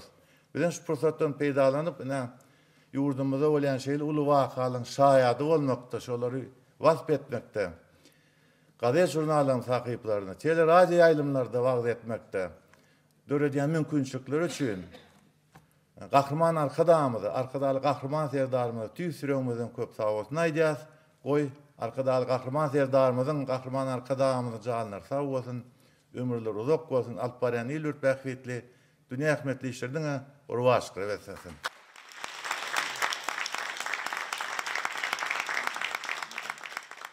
Köp sag bolun, täsirde çykyşyňyz üçin işleňizde hemişe rowatlyk arzu edýär. Hemiselik betaraplanmadan arka atılan sanly 30 ýylynyň dowamyna Birleşen Milletler Uramasy bilen hyzmatdaşlygyň baý tejribesi toplandy. Şol hyzmatdaşlyk geljek üçin hem möhüm maksatlary öňde goýa, muň şeýledigine geçen ýylyň tonsunna Birleşen Milletler Uramasynyň baş sekretarynyň biziň ýurdumyza saparynyň dowamyna gepleşikler dostluklarım aydın güwa geçýär. Şeýleden şu ýylyň halkara parahatçylyk we ananyşmak ýylynyň başynda gahryman arkadagymyz Birleşen Milletler Uramasynyň baş sekretary bilen telefon arkaly söhbetdeş bolmak bilen şu ýylla öňde duran wezipeleri şeýlede şu ýyl üçin kabul edilen konsepsiýaň möhüm maksatlaryny ara alyp maslahatlaşdy. Hormatly adamlar, häzir bu barada çykyş etmek üçin Watan gaziýetiniň baş redaktory Taus Qaqaýewa söz berelin. Salam alaykum hormatly kardeşler, gadyrly dörejilik işgärleri. Aslynda her bir adam öz ikbalyny özü kesgitleýär diýilýär. Ýagny onuň ýöredýän pikirleri şol insanyň hereketine, onuň hereketleri ennige urlýar. Netijede bularyň ählisi onuň ikbal ýoluny kesgitleýän juda möhüm şertler bolup çykýar. Bu barada dürli dillerde, dürli edebi görnüşli eserlerde hem beýan edilýär. Edil şonuň ýaly, halkyň ikbaly hem şol halkyň umumy pikir garaýşlaryna, milli ýol ýörelgelerine, urp adatlaryna belli bir derejede bagly bolup durýar. Emma insan bilen halkyň ikbal ýollaryny kesgitlemekde bir uly tapawudyň bardygyny hem bellemek gerek. Çünki halkyň ikbalynyň şol halka, ýagny ýurda başlyk edýän şahsiýetiň öňe sürýän garaýşlaryna, başlanyşlaryna esaslanýanlygydyr. Dünýäde bolup geçýän syýasy ýagdaýlar, ýüze çykýan çylşyrmly wakalar munyň şeýledigini tasdikleýär. Yer ýüzünde görnäçe halklar bar. Şolaryň ählisiniň diňe asudalygyň, parahatçylygyň, birek-birege hormat goýmagyň we inançmagyň tarapdarydygyny ikirjiňlenmän aýdyp bolar. Çünki halk diýmek, kalby diňe asudalyk küýseýän mehriban enelerimiz diýmek. Halk diýmek, diňe birek-birege mehirdir söýgü isleýän uýalarymyz diýmek. Halk diýmek, parasatly gojalarymyz, hemem maşgalanyň söýesi biziň atalarymyz diýmek. Emma halklaryň ählisiniň isleginiň birdigine garamazdan olaryň ikballary dürli-dürli bolýar. Bu bolsa elbetde halkyň başynda duran şahsiýetiň ýöredýän siýasatyndan göz başalýar. Hut şonuň üçinem haçanna şol ýurduň döwlet başçynyň döwleti dolandyrmakda alyp barýan siýasaty halkyň arzu islegleri bilen utgaşanna, onna muňa halkyň bagtynyň çuwdugy diýip aýtsa bolar. Bu awatda biz bugün Türkmenistanyň alyp barýan içer hem daşar siýasatynyň netijesinde ýurtda asudalygyň, ähli taraplaryň howpsuzlygyň, hukuk goraglygyň we raýatyň rahat ýaşaýyşynyň üpjün edilmegi bilen halkymyz bagtyar durmuşda ýaşaýar diýip uly buýsanç bilen sözleýär. Döwlet siýasatymyzyň özenini ata-babalarymyzyň insanperwerlik, hoş niýetlilik, dostluk ýaly asylly ýürülgeleriniň duranlygyny hem uly gowanç bilen nyktaýar. Hatta ýurdumyzyň döwlet nişany bolan ýaşyl tuğumyzy synanyňda hem kalbyňa şeýlekin ýakynly duýgular aralaşýar. Bu onuň ýöne bir döwlet nişany diýen düşünjeden has giňep, dünýä baýdaklarynyň arasynda hamala insanperwerligiň, hoş niýetliligiň, parahatçylygyň we inançmagyň tuğu misaly göz öňünde janlanýar. Şular hakynda gurrun edeninde bolsa, şu ýylyň dowamyna guramaçylykla geçiriljek ýokary derejedäki dürli çärelerde ýaşyl tuğumyzyň Birleşen Milletler Guramasynyň baýdagy bilen bilelikde goýulmagy, bu iki baýdagyň bilelikde parlamagy, iki tarapyň pikir garaýşlaryny öňe sürýän taglimatlaryny umumlyklaryň, meňzeşlikleriň bütün dünýä jemgyýetçiligine ýene bir gezek aýan edilmesi bolar. Sözümizin şu ýerine täze ýyla, ýagny adamzadyň rowşan geljegine gönüktirilen bir näçe möhüm taryhy wakalaryň ýyly boljak. Halkara parahatçylyk we inançmak ýylyna Gadammasan ilkinji günlerimize dolansak, onna ýokary derejedäki söhbetdeşlikleriň, duşuşlyklaryň eýýän bir näçesiniň geçirilendigini aýdyp bolar. Ýylyň ilkinji günlerine, ýagny 14-nji ýanwarda Türkmen halkynyň milli lideri, Türkmenistanyň halk maslahatynyň başlygy, Gahrman Arkadağymyzyň Birleşen Milletler Guramasynyň baş sekretary Antonio Guterres bilen telefon arkaly söhbetdeşligi boldy. Hut şol taryhy pursatlary bolsa, biz Ruşan ýylymyzyň şanly wakalarynyň badalyg sökmüne kabul etdik. Çünki Gahrman Arkadağymyz Türkmenistanyň halkara parahatçylyk we ynanşmak ýylynyň dowamyndaky işleriniň we ileri tutýan uğurlarynyň konsepsiýasynyň esasy uğurlaryny beýan etdi. Antonio Guterres Birleşen Milletler Guramasynyň Sebitde we dünýäde parahatçylygyň putalandyrylmagy uğruna çykyş edýän bitarap Türkmenistan bilen hyzmatdaşlyga möhüm ähmiýet berýändigini belledi. Şeýle de ol ýurdumyzyň ähli parahatçylyga, awadançylyga, durnukly ösüşe gönüktirilen siýasatyna, bu ugurdaky başlanyşlaryna ýokary baha berdi.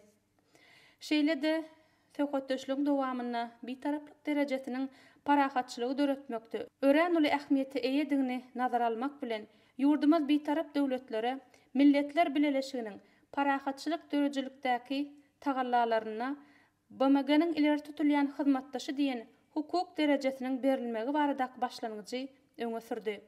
Munyň bitaraplygyň we öňünarş diplomatiýasynyň mümkinçilikleriniň dünýä jemgyýetçiligi tarapyndan has işçiň netijeli ulanmagy üçin täsirli hemde ruh taýdan itergip berjek güýç boljakdygyna ynanýandygymyzy Gahrman Arkadağymyz belledi. Umuman söhbetdeşligiň dowamyna beýan edilen çemeleşmelerdir garaýşlar Türkmenistan tarapyndan halkara parahatçylyk we ynanşmak ýylyny münasip derejede geçirmek boýunça teklipler esasynda bir näçe halkara derejeli çäreleriň geçiriljekdigini ýytarly. Şolar hakynda gurrun edilen ne bolsa ýylyň dowamyna halkara forumlaryň we maslahatlaryň şeýle de halkara meden köpçülikligiň çäreleriniň galy berse Birleşen Milletler Guramasynyň we beýleki halkara guramalaryň derejesindäki işleriň, webinarlaryň we video maslahatlaryň geçiriljekdigi hakynda bellenildi. Şular hakynda aýdylanna ilkinji nowatda mowzuklaryň maslahatlaryň we dialoglaryň, şeýle de parlamentara dialog forumynyň galy berse parahatçylyk sazy atly festiwaliň, parahatçylyk we ynanşmak atly halkara ýaşlar bäsleşiginiň, halkara sport çäreleriniň galy berse Birleşen Milletler Guramasynyň oýunlarynyň geçirilmeginiň göz öňüne tutulmagy bu elbetde biziň ählimizin bu wagtda işçilik görkezmeligimizi aýan edýär. 2025-nji ýylyň 12-nji dekabryna ýagny halkara bitaraplyk gününe şanly bitaraplygymyzyň 30 ýyllygy münasibetli şeýle de halkara parahatçylyk we ynanşmak ýylyna bagyşlanyp iri halkara forumyň geçirilmegi bolsa elbetde bu ýylyň şanly waka sökmüne jemleýiji iri halkara çäre sökmüne, halkara maslahat sökmüne taryhymyzyň altyn sahypalaryna ýazylar. Sözümüziň şu ýerine biz hem köpçülikden habar berişleri işleriniň wekiller hökmüne geljekde hem durly edebi görnüşleriň üstü bilen halkymyzyň parahat söýjülük we ynanşmak ýaly asylly ýörelgilerini münasip beýan etmekde. Redaksiýanyň dörejilik işgärleri bilen ihlasymyzy gaýgyrmajakdygymyzy ynandyrýar. Ýaşasyn parahat durmuş diýip dünýä halklarynyň arzularyny amal etmekde münasip işleri alyp barýan Gahrman Arkadağymyza dünýä halklaryna dostluk ýollaryny çekýän hormatly prezidentimiz Arkadaly Gahrman Serdarymyza köp sag bolsun aýdýas. Goý Gahrman Arkadağymyzyň Arkadaly Gahrman Serdarymyzyň janlary sag, belent başlary aman, işleri mudama rowaşlyklara beslensin. Sag bolun. Köp sag bolun täsirli çykyşyňyz üçin. İşleňizde hemişe üstün arzuw edýäs. Eň uly döredjilik munyň azy parahatçylygy döretmekdir. Eň uly sanagat munyň azy alalaşykly ýaşamak sanaгаtydyr. Türkmen betaraplygy bolsa, şu döredjiligiň eň kämil nusgalaryny özüne jemleýär. Şoňa görä de Türkmen betaraplygy dörejilik adamlarynyň ählisiniň alham çeşmesi bolup durýar. Şanly ýylymyzda ýurdumyzyň şahirleri, jurnalistleri özüniň eserleri bilen beýik döwrüň owazyna owaz goşýarlar. Hormatly adamlar, häzir maslahatymyza çykyş etmek üçin Türkmenistan Hadyýatynyň bölüm redaktory Şahir Akmurat Hojanyýazowa söz berilýär. Assalamu alaikum mehriban adamlar. Halkara parahatçılık ve ılanışmak yılına Türkmen devletinin mukaddes yörelgeleri gündegine götürülüp dünya nur saçışar. Yurdumuzdan yeryüzüne saçılayan abadançılık, insan perverlik, dostluğunluk, mehribanlık nurları. Yılın dine bizim yurdumuzda değil, dünya üçünem şeyle adlandırılmağı, çoğul kökleri, bir esasları, gelecek baradaki yağıtı fikirleri olan tarihtir. Şunki bir karar Türkmen devletinin adamzada veriyen qımmatlıkları bilen göz könü bağlanışıqlar. Qahraman arkadağılık qahraman serdarımızın millet hem devlet adamzat hem dünya baradaki qarayışlarının, dünyanın berent münmerlerinin eden çıkışlarının, yazan kitaplarının içinden parahatçılık, ınanışmak baradaki parasat eriş argası olup geçer. Bu anırlardan gelen güýçtür. Nesilden nesle atadan oğula geçip gelýändir. Parahatçılığın, dostluğunluğun, ınanışmağın, birege raýdaşlığın hem söýgüýüniň senatydyr. Bizim halkymız garaşsyzlygy, döwletligi, parahat durmuşy janynyň söýýän halk. Dostluğunlugy, hyzmatdaşlygy, mertligi, ýürekdeşligi, däpde sura kanuny öwren halk. Döwletimiziň beýtaraplyk syýasatynyň esaslaryna hem halkymyzyň şu hili ajaýyp päsetleri, azymy ýörelgeler duranlar. Türkmenistan adam hakyna aladany döwlet syýasatynyň ödününe goýup gelýär. Müň ýylligi görülip eşidilmedik tarihi özgörtmeler bilen bedeýär. Dünýä üçin Aziýanyň merkezine talla ýüzüň göwher gaşy bolup lowurdaýar. Dünýä üçin abadançylykly ýaşaýyşyň ýokary nusgasyny berýär. Müň ýyllygyň kitabyny ösüş arkaly parahatçylyk gazanmagyň altyn sahypalaryny ýazýar. Dünýä birleşiginiň berent münmerlerinden müň ýyllyklara hyzmat etjek başlangyçlary, abadançylyk, hyzmatdaşlyk ösüş basgançaklaryny öňe sürýär.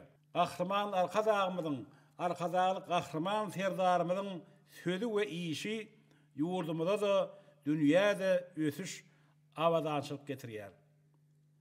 Parahatçylygy berkitmegiň, hyzmatdaşlygy ösdürmegiň, ösüşleri gazanmagyň ruhy ýakynlygyň iň ygtybarly ýollary Türkmen parasady bilen dünýä aýlanýar.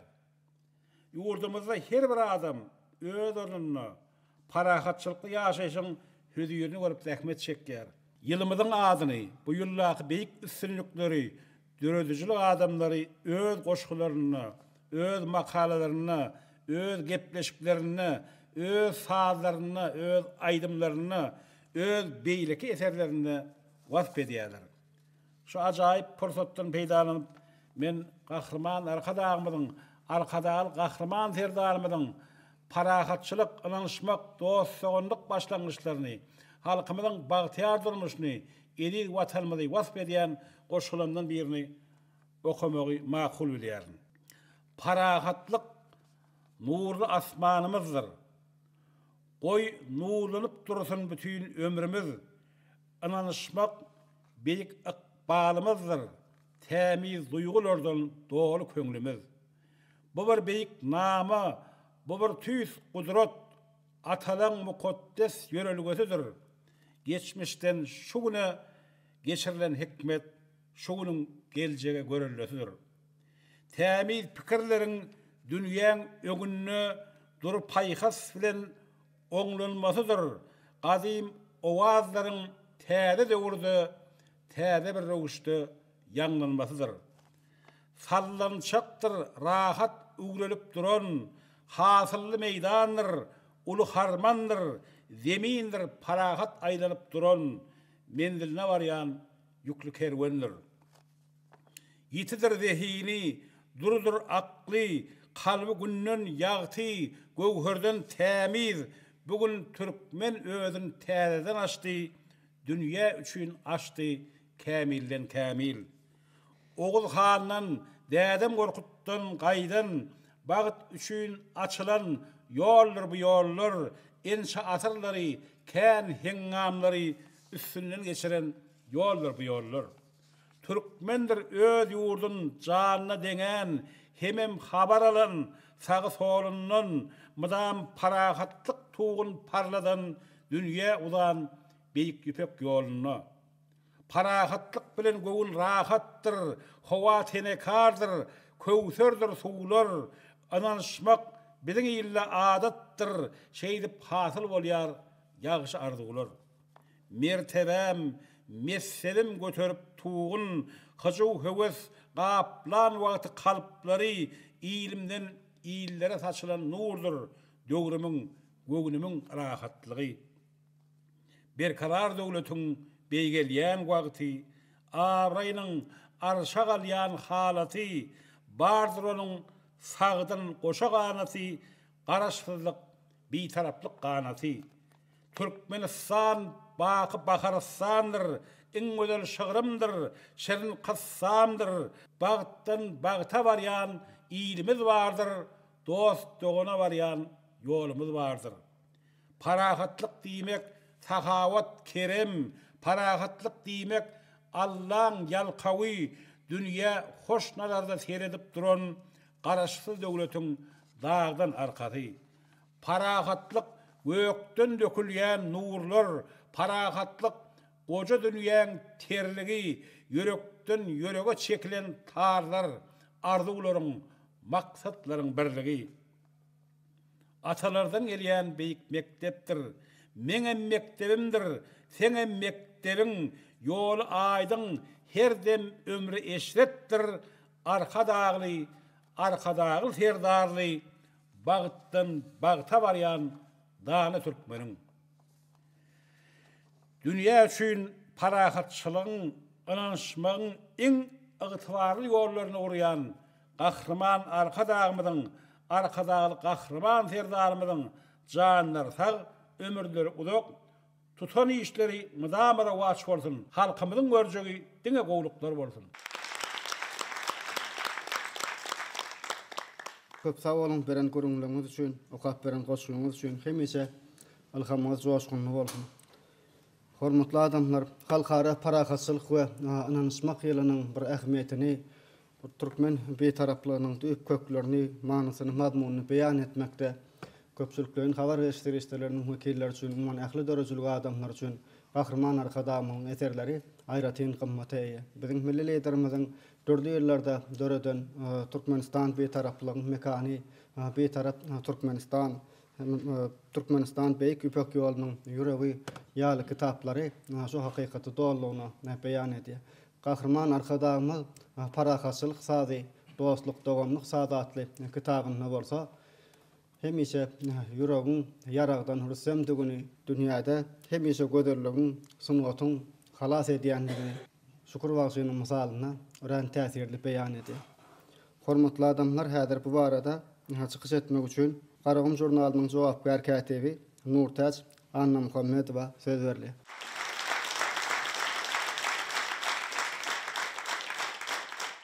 Salam aleyk, hormatly maslahat gatnaşçylar, salam aleyk halipalar, kardeşler. Tarih näme üçin öwrenilýär? Tarih elbetde tapa galmak üçin, nusga edilmek üçin öwrenilýär. Tarihiň galyň tahypalaryny şeýle bir wakalar, şeýle bir pursatlar ýatyr. Şol wakalar, pursatlar hakyny halkyň aňyny, hakydatyny ýaşaýan bir aýratyn wakalar bolýar, aýratyn söhbetler bolýar. Ine şolaryň birem şükür bagşy bilen baglanşykly wakadyr. Elbetde tarihiň sahypalaryna öz ýyzyny goýan biziň aňymyza singen wakalaryň biri hökmünde şükür bagşyly söhbet Nurmurat Tarhanowyň şükür bagşy eserini öz beýanyny tapýar. Elbetde bu eser edebi eser bolmak bilen birlikde bizi nusholuk, nesillere nusholuk sahypasyndan söhbet açýar. Kahraman arkadağımızın parahatçılık saati, dostluk, dogonluk saatli acayip kitabını, şu eser hakkını, hem de şu eser bilen adı bir tuğrata düşürülen, Bulat Mansur fun düşüren şükürbaşı çeper film hakkını teatirli töhvetler ediliyor. Hem o yerde edebi töhvetler ediliyor, hem de o yerde ilmi garayışlar öňe sürülüyor, peltepegi pikirler aýdylýar. Elbette şu parahatçılık saati, dostluk, dogonluk saati diyen eserin özü biz için nuskoluk eserlerin biri. Çünkü Türkmen halkının parahat söýjülük häsiýetleri, insanperwerlik ýörelgeleri, geçmişin, tarihin bir galyň gatlaryndan gözbaş alyp gaýtýar. Ýa-da menden öň çykyş edenlerem öz sözlerini aýtdylar. Elbette Türkmen halky mydama hem iyil bolup ýaşamagy arzulan halk, hem iyil bolup ýaşamagy başaran halk, hem goňşulara, goňşuçylyk gatnaşyklaryna uly hormat goýup gelen halk hökmünde tarihten tanalýar. Elbette şu zatlaryň ählisi şu parahatçylyk saati, dostluk, dogonluk saatly ajaýyp kitapda öz beýanyny tapýar. Nurmurat Tarxanowyň Şükürbaşy eserine esaslanyp döredilen çeper film biziň her birimiziň hakydamyzda, aňymyzda ýaşaýar. Elbette şu Şükürbaşynyň öz döwrüni yaş wagtyny öz ýetir düşen agasyny hem de illeşlerini halat etmekde ýarag dälle eline dutar alyp sady bilen halat etmegi tarih üçin uly waka, nesiller üçin nusfoluk ýol. Hut şonuň üçin şu esere üns berilmeginiň ödönüni türkmeniň geçmiş bir ornan aň ýetine tingen şuun kunlarda da milli terbiýemizde öz beýanyny tapýan parahat söýjülük häsiýetler dur. Gahryman arkadağımız haçanna ýebrenýut teleýaýlymyna beren interwýusyny urşuň ýeňen ýeri ýok diýen türkmen pähimini mysal getirýär. Diýmek şu türkmen halky parahatçylygy bir ünlü arkaly nesilleriň aňyna tiňdirmek bilen goňşy döwletlere de, goňşy halklara da nusko bolup gelen halklaryň bir hökmüne tanalýar. Meni Beýik Ýüpek ýolunyň taryhyny öwrenlenne de aýdyň ýüze çykýar. Türkmenistan Beýik Ýüpek ýolunyň ýüregine yerleşmek bilen şu feodal ýolunyň, ykdysady ýolunyň, medeni ýolunyň uğruna öz gow häsiýetler bilen, intanperwer häsiýetler bilen tanalan halklaryň biridir. Elbette Gahryman arkadağymyz öz ajaýyp kitabyny parahatçylyk munyň özi sadlaşykly ýaşaýyşdyr diýen bir peltepeg pikiri öňe sürýär. Ýa-da bolmasa parahatlyk insanyň asman demine süýgüsidir diýen pikiri öňe sürýär. Mundan başga da Gahryman arkadağymyz şu kitabyny bir danalarymyzda tarihin tahypalaryna, edebi çeşmelerde, ýazgylarda galan hakydamyzda ýaşaýan aýry-aýry pursatlara ünsü çekýän mysal üçin danalaryň durmuşyndan arnan bir ahwal bilen bagly mysal getirýän dana aýtsana dünýäde iň erwet ýalňyşlyk nämedir? Wajyp diýilip ýörlen uly bir işde oýlanşyksyz gelinen netijedir diýip jogap berýär. Elbette şol ahwalyň aňyrsyna da bir uly waka, uly bir peltepe ýatyr. Şu Gahryman arkadağımyň her bir kitabyna bolşýarly şu parahatçylyk ünnewleri şu ajaýyp kitapda da öz beýanyny giňişleýin tapýar. Süňüne ornaşan şu duýguy elbette şygyr setirler bilen hem beýan edilýär. Kitapdan alynan şygyr setirlerine şeýle diýilýär.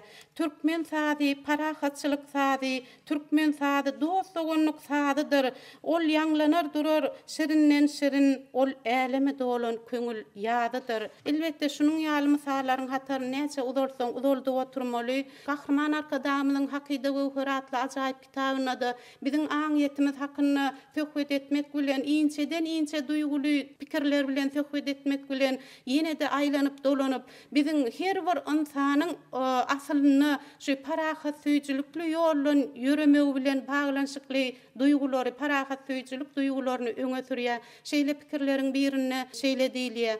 Özüňden beýgelip iyil bolunýar, iyiliňden beýgelip halk bolunýar, halkyňdan beýgelip dünýä bolunýar diýär. Diýmek insanyň jewisligi iň möhüm ähmiýete ýa bolup durýar. Ol taryhyň geçmiş tahypalaryna da şeýle bolan, şuun kununda şeýledir. Geljek nesillere de bol nusko bolmalylar. Ýürek buýsanjymy şygyr setirler bilen dowam edeýin. Ömrüm bagly Kualığa can vatanım Türkmenistan, tes boştuğum ikrarığa can vatanım Türkmenistan, pederlerin yolu doğam, beygişler erter oğan, yürekli götüryen doğam can vatanım Türkmenistan, dağın, düdün, deniz deryan, gödüllüktür baksan heryan, mehret soyup kucak geriyen can vatanım Türkmenistan, mertebem yaşıl baydığın, erkim soňlanmaz aydınım, durkuň bagtym saýdygym can vatanım Türkmenistan. Gorludur baýlyk barymyz, buýsonjymyz, ıgrarymyz, arka dagly serdarymyz can vatanım Türkmenistan. Bize döröçülükli işlemäge, okumaga, bir parahat durmuşda yaşamaga, giň mümkinçilikleri döredip berýän gahrman arkadagymyzyň, arkadagy gahrman serdarymyzyň janlary sag bolsun, başlary dik bolsun, her bir döwletli başlangyçlary geljekde de üstünliklere beslensin. Sag bolun. Köp sag bolun. Zeyde ýene-ki döröçülük üstünliklerini arzuw edýäs. Hormatly adamlar, maslahatymyzy bereketli toprak gazetynyň jogapkar katibi Aynabat Ataýew çykyşy bilen dowam edelim. Salam mehriban adamlar, hormatly kardeşler. Hemmemize ma'lum bolşýaly. Şu ýylyň 27-nji fevralyna hormatly prezidentimiz Euronews telekompaniýasynyň direktorlary ýygynynyň başlygy Pedro Vargas David kabul etdi. Şonu hormatly prezidentimiz Ýewropanyň öňde barjy media düzümi bolan Euronews telekompaniýasy bilen ençe ýyllaryň dowamyndan bäri Türkmenistan bilen hyzmatdaşlygyň tejribesiniň uludygyny belläp berdi. Hakykatdan hem hemmemize ma'lum bolşýaly Euronews telekompaniýasy özüniň ýöretik gepleşiklerini Türkmenistan baradaky degişli video filmleri hem görkezýär. Euronews telekompaniýasy barada gysgaça aýtyp geçdik. 1993-nji ýylda şu telekompaniýa döredilen wagty jemi dünýäniň 13 diline özleriniň tesbirlerini, täzeliklerini halka ýetirýärdiler. 2016-njy ýylyň noýabryna Amerikanyň NBC kompaniýasy bilen hyzmatdaşlyk etip başlaýar.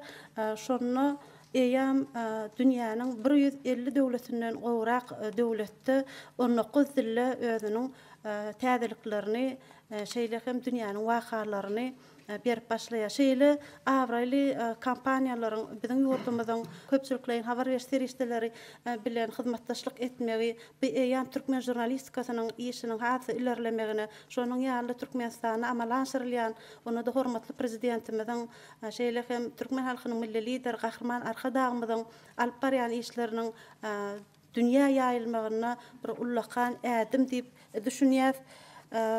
Biziň ýurdumyzda hem dünýä jemgyýetçiligine köpçüliklerin habar berişlerine berilýän maglumatlaryň tematiki hem de ideýa taýdan döwraplygy, anyklygy bilen ulu hormaty eýe bolýar. Çünki ýurdumyzda günnelik neşir edilýän gazet jurnallaryň hem de radio, teleýaýlymlaryň üstü bilen halkymyza günnelik getirilýän täzeliklerin takykylygy, maglumatlaryň el ýeterligi, durul temalarda beýan edilýän tesbirleriň täsirligi bilen tomaşaçylaryň hem dinleýijilerin hem okuwçylaryň hem umman köpçüligiň bir söýgüsini gazanan ýaýlymlar hem de gazet jurnallar diýip aýtyp bilýär. Sebäbi biz eýam bir näçe ýyllardan bäri şu ulgamna zähmet çekmek bilen bir näçe forumlar, halkara çärelerini, halkara maslahatlara gatnaşdyk. Şonu daşary ýurtly kardeşlerimiziň biziň ýurdumyz baradaky pikirlerini dinläp gördi. Şonu olar siz şeýle bir bagtly insanlar, şeýle berkarar döwletde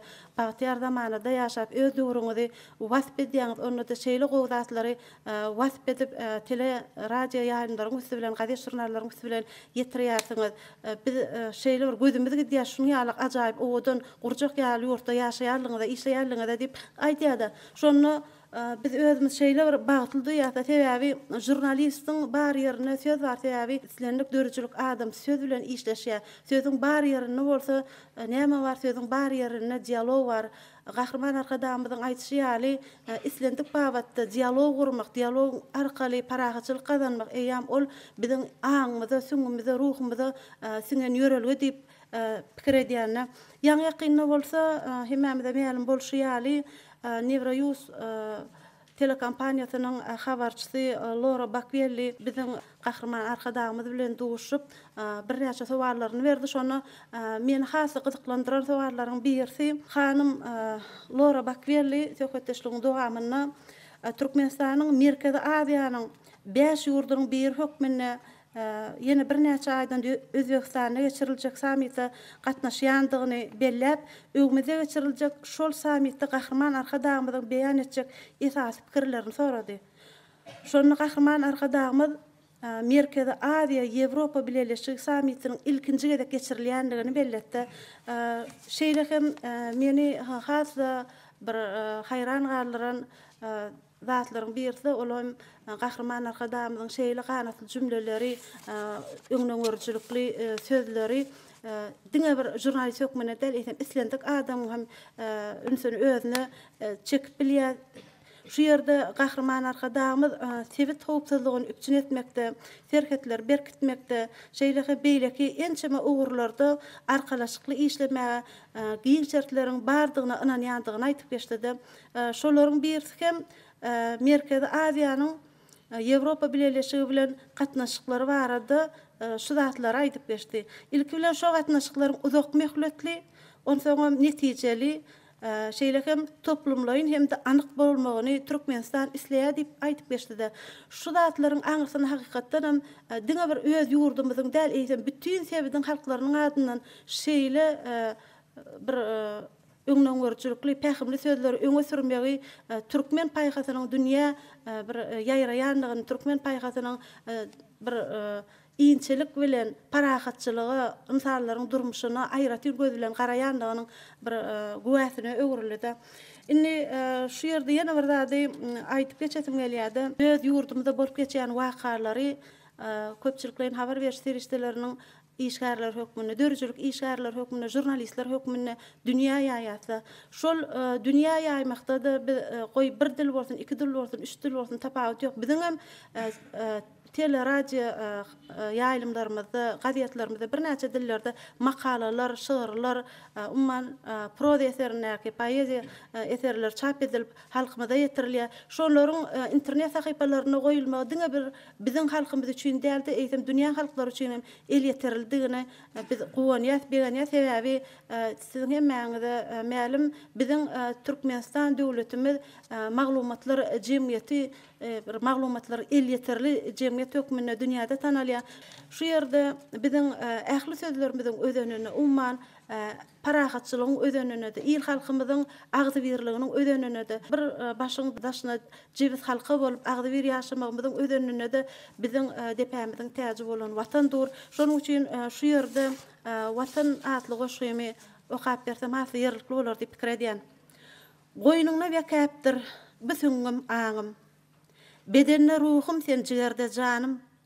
Geçirdim giyjämi, atardım daňym sen bilen watan. Ýodalaňy goýup ayak ýyzymy, ak ýollara ýetdim, epdim diýdymy, kıwlam, käbäm, söýse oğul gyýzyny sen bilen watan. Ýuruk atlar çapýa baglap aýlagy, söýgi, hormat, olaň uly bayragy, bu ýylleriň tutýan toýu bayramy sen bilen watan. Gündüzleňi deňäp gözleň agyny, gijeleň siňipdir saçlaň taryna, bat köşgünne ýar owşsa ýaryna sen bilen watan. Gününden görkalýa şäher owalar, şadyan ýylgyrya, batly çagalar, goýnuňda ýurt guran ata babalar sen bilen watan. Buýsanyp garagym köpet dagyny, ýurduny öwren cennet bagyny, il guwanya lider arka dagyna, arka dagly Kahraman serdaryna sen bilen watan. Şu ýerde halkymyzy eşretli durmuşda ýaşatmakda, ata watanymyzy ösüşleriň berentliklerini alyp barmakda ägirt uly işleri durmuşa geçirýän Kahraman arkadağımyzyň, arkadaly Kahraman serdarymyzyň janlarynyň sag berent başlarynyň aman, ýyl ýurt bähwitli işleriniň hemişe rowaşlyklara wetlenmegini tüýsürekden arzu edýän. Sag bolun. Köp sağ olun täsirde çykyşyňyz üçin. Döwrümizin awazyna awaz goşmakda hemişe üstünlük hemraňyz bolsun. Kahraman arkadağymyz hemişelik betaraplamydyň şanly 30 ýyllygyndan halkara parahatçylyk we ananysmak ýylynyň belen tutumlarynyň söz açanna Türkmen halkynyň bir 7 ýaşdan 70 ýaşa çenli diýen bir ganatly sözlerini dile getirdi. Öňde duran wakalara hemmeleriň belen joşgun bilen goşulmalygyny aýtdy. Edil soňaly şu öňündäki belen toy tutumyny umman şanly ýylyň wakalaryny beýan etmekde hem halipalanmadan hem ýaşlanmadan aýratyn öz bir orny bar. Hormatly adamlar, häzir maslahatymyzda çykyş etmek üçin Edebiýat we Sanat Gaziýatynyň habarçysy Kerim Merdi hak berdiýe söz berli. Assalamu alaykum hormatly adamlar, hormatly halipalar. Göwnügüllü halkyň watanynyň gujagy, dostlugyna elmidama açyk diýäs, sahawatly il, salamatly ýaşaýa, alalaşykly, parahat tüýjülükli döwlet ähli taraplaryň ösüş özgörşi rowana bolýar. Gahrman arkadamyň başlangyçlary esasyna arkadagly gahrman ferdarmyň baştonlugyna geçmiş taryhymyzy hem edebiýatymyz gönnün sarpalanýa, mertebelenýa. Eseni kalkyň watan tüýjüligi onuň edebiýatyna aýdyň ýüze çykýar. Edebiýat milletiň kalbyna watana bolan söýgüýüni artdyrmakda, watan bilen bütewligini berkitmekde, ebedileşdirmekde, deňsiz taýsy wezipany ýerine ýetirýär. Bir taraplyk derejesini gazanan günümizden şu güne şeýle edebiýat äliminde de bir taraplyk hakyndaky eserler döredilip bu täze tema hökmünde ýazyjy şahyrlaryň hem jurnalistleriň ilhamna ganat berdi. Biziň edebiýat we sanat gaziýetimize hem bir näçe eserler gönnün häzirki halkara parahatçylyk we ananysmak ýeli bilen baglanşykly şeýle de parahatlyk bir taraplyk ýaly temalaryna bir näçe çeperpopsistik eserler, goşgular, ýygyderli halkymyza ýetirilýär.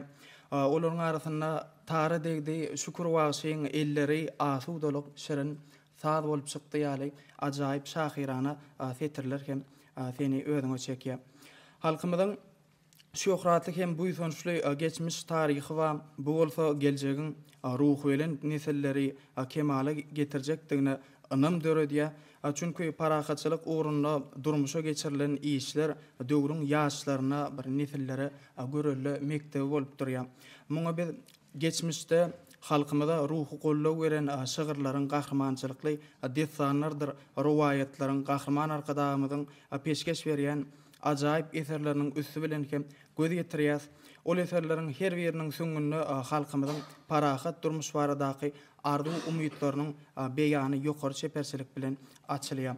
Gahrman arkadamyzyň ýaşatyn parahat durmuş atly şahyrana şygryna meniň sözüm könen sözi diýmeginiň özüm köküniň eýamlaryň asyrlaryň aňyrsyndan alyp gaýdýanlygynyň beýany bolup durýar. Bayramxan Türkmeniň kimdir birine ýeňmekden onuň bilen alalaşykda we agdybirlikde ýaşamak has güýçli sungatdyr diýen pähimli sözleri agdybirlige çagyrýan şygar bolup hyzmat edipdir.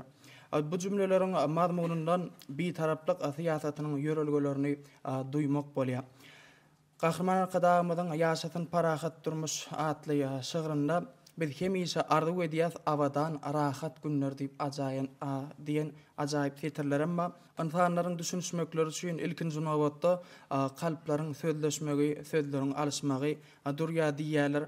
Gadimdan bäri birek göreninde şu ilkinji aýdylýan "Assalamu alaykum" sözüm özüniň bir salamatlygy, birek bir parahatlygy, rahatlygy bir aýdylýan arzuwdygy bilen kalplary ýyladýar. Bu wagtda agdy salamly, köňlü kelamly halkymyzyň ustad şahyry Kerim Gurbanipesov hem salam diýmek, parahatlyk dilemek şol mukaddes sözden ýyjalýa zaman diýip juda jaýdar bellek geçýär. Biz gije ýatjak wagtymyzda birege sagman ýatypdyr, gijeňiz rahat bolsun diýen sözler aýdýar. Ýa-da imsala durmuş söýýän halkymyz ýagşy niýet bilen öz perdentlerine bir parahat, rahat, aman, esen, nagym, erkin, aşyr, ýa bolmasa awadan awat, asuda ýaly atlary dakyp gelýär. Agdybirligiň bar ýerine parahatlyk güller açylýar. Onuň aballaklary bolsa anamdan waratdyr diýesimiz gelýär. Ýalňyşlary düzelteliň, goralyň biregi, ýamanlykdan ýüzegireliň anamdyr dünýäň diregi. Gahrman arkadamyzyň Yaşatın parahat durmuşatly aşagyrynda güle çalymdas dünýäniň direginiň anamdygyny talýan, haçanna anam göwünden tuğçenle dünýäniň parahatlyk bägülleriniň gül täsleri özüniň ýakymly ýetini yer ýüzüne ýaýradýar. Anam göwüne qanat parahatlyk hem şol qanaty göterýän ak kepter diýip gönnen gün aýdyp bilýär. Anam qanat qakanna parahatlyk göwe galýar. Gahrman arkadaşymyz öz çykyşlaryna dostlukly halklara insanperwer kömeklerini edýändigimizi ýygyderli belleýär. Bu gorda milli liderimiziň hut özüniň nusgalyk işleri amala aşyrmagy, Lukman arkadaşymyzyň sahabatlygy bilen insanlaryň ýüregine melhem bolýanlygy islenlik adamy buýsundurýar. Könülerimiz Taňry ýalkasyň sözüni köşekli düýä barabar hasaplapdyrlar. İl halkyň bütün adamzadyň bagtyar ýaşaýşy ugrunda eden we edýän tagallalar üçin köňül dilinden aýdylýan alkyslar zamanamyzyň ýagşylyk kerwenmasy türkmen halkynyň milli lideri Gahrman arkadaşymyzyň ýagşylyk kerwenini uzaldyar. Şeýle uzun kerweniň içinde dostlukly halklara edilýän insanperwer kömekleriniň nepini gören ýürekleriň hem Taňry ýalkasyny bar. Bizem şeýle beýik işleri durmuşa geçirýän Gahrman arkadaşymyza arkadaşly Gahrman ferdarymyza tüýs ýürekden sag bolsun diýýär. Sözümiň ahyrynda şeýle tetirlere orun beresim berýär. Watanyň gapysy giňdir asmanly, açykdyr ol, päk päl bile gelýäni. Bu il mertebelep hormat goýanlar dost nazaryny mukaddeslik eýläni. Dady başga dostsa hezmet etmegiň ady başdan köňüllere keşdedir. Dostun dogun saýa bu ýurt bu diyar, bütün dünýä sahylygyny eşdedir. Anamdyr ýüregine barýan aýdyň ýol, parahatlyk çelgisi ak menzilleň. Dostuna söýläni şirin aýdym mor, nurak ýa kalbyndan, ýagýa meňdinden. Göz ýetmez, söz ýetmez, el ýetmezdir ol. Allah hudurudur dergäki bagtyň, ýakymly, ýalkymly, ýakyndyr. Çünki watanyň gapysy göwnüdir halkyň. Beýik kerwenmasylardan görüllälýän halkymyzyň göwni dost diýdar diýip gelene elmi dama açykdyr. Bu toprak ynjasa, eneler ynjar, eneler ynjasa, eneyer ynjar. Goý şonuň üçin ýurdumyz daima parahat bolsun. Parahatly goramak ugruna beýik işler alyp barýan türkmen halkynyň milli lideri, Türkmenistanyň halk maslahatynyň başçy Gahrman arkadaşymyzyň arkadaşly Gahrman ferdarymyzyň ömürleri uzak janlar sag bolsun, tutumly işleri rowasyga rowan bolsun. Gahrman arkadaşymyzyň aýdysy ýaly türkmeniň döwletli ýoly ak geljege dowam bolsun. Sag bolun. Hormatly adamlar, gaderli maslahata gatnaşylar. Şonuň bilen ötüş arkaly parahatçylyk aýdyň maksatlar insanperwer höwratly maslahatymyz tamamlanıp barýar. Biz çykyş eden kardeşlerimizin ählisine sag bolsunlar aýdýar.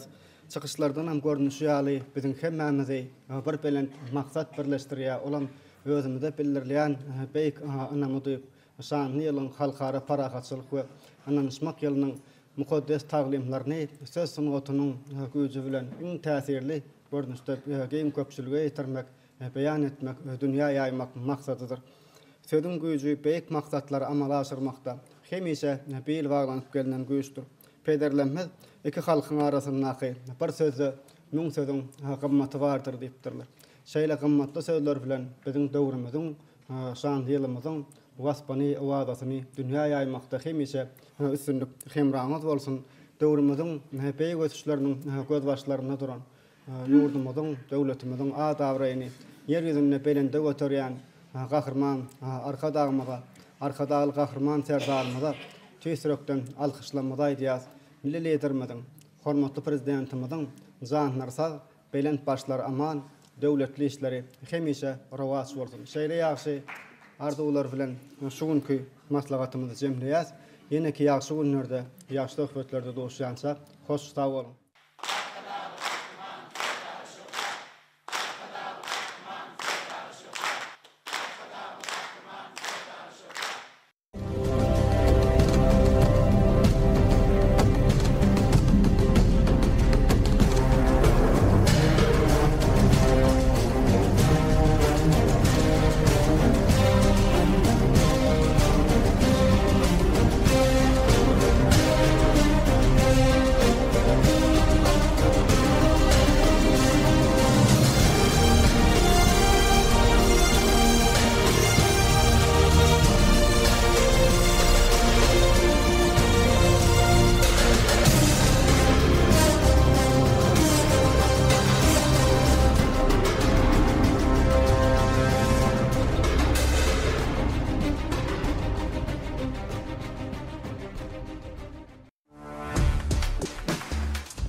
Dünya belli TCL kampaniyası günlük durmuşda ulanılayan dürlü görünüşlü soğutucu enjamlan, televizorlan, egneşik yuğucu maşinlan, şeylede yukarı hilli hocalık texnikalan bir neçe görünüşlerini size hödürleyi. Siz bu xaritleri yurdumuzun dükkanlarından satın alıp bilersiniz. TCL. Mehriban illeşler, Türkmen TV.go.tm sayti sağlık hizmetleri bir yere jemledi. Wagtyňyzy tygyşytlan. İslenlik uğurdaki sağlık hizmetlerden peýdalanmak isleseňiz, 0560 belgisine 630 san belgisini SMS uğratsaňyz, hizmetlerin sanawy elinize gelip bolşar.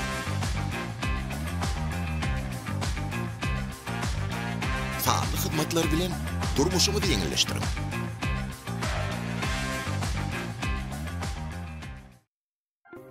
Mehriban illeşler, mukaddes orada ay münasibetli, Çınar Mebil, ulu arzallaşık ıglan edip 5000 manattan yokur sewda eden müşterilerin eklisine dürli qımmat bahaly sowgutlar tayarladı. Naýbaşy sowgut hökmünde bolsa, ýatogy üçin garnitur berler. Şeýlede bu ajaýyp mebilleri siz 6 aylyk garaşaryny hem alyp bilersiňiz. Sowgutlar sağlulgumyşy bilen bize çekilmegin esasyny saýlanar. Telefon belgilenmez 46 81 93 861 50 77 79. Mehriban çağalar, sowgutly biýje gatnaşyp smartwatch utasyňyz gelýärmi? Türkmen kitap dükkanlarından 50 manatlyk sewda edip ýürüti SMS kod alın. Kitap dükkanlarynyň salgysyny almak üçin 0530 belgisine kitap sözüni ýazyp uğratsaňyz, size kitap dükkanlarynyň salgysy gelip gowşar. Sowgutly biýje çekilişigi Türkmen TV.go.tm sayt arkaly online görnüşinde çekilip sizin üçin körpeler gepleşigine görkezler. Mehriban illeşler, paýtagtymyzyň Garry Kulif köçesiniň 92-nji jaýyna ýerleşýän ýaş türkmenler binasyndaky Arzu haly dükany size ajaýyp haly önümleriniň dürli görnüşlerini hödürleýär. Biziň ähli haly önümlerimizi vilayat şahamçalarymyzdan hem satyn alyp bilersiňiz. Bahalar hallara göre dürli-dürlüdür. Telefon belgilenmez 863 91 28 82 862 66 11 00 75 38 75 Arzu haly dürli hil, dürli baha.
Her, Kim.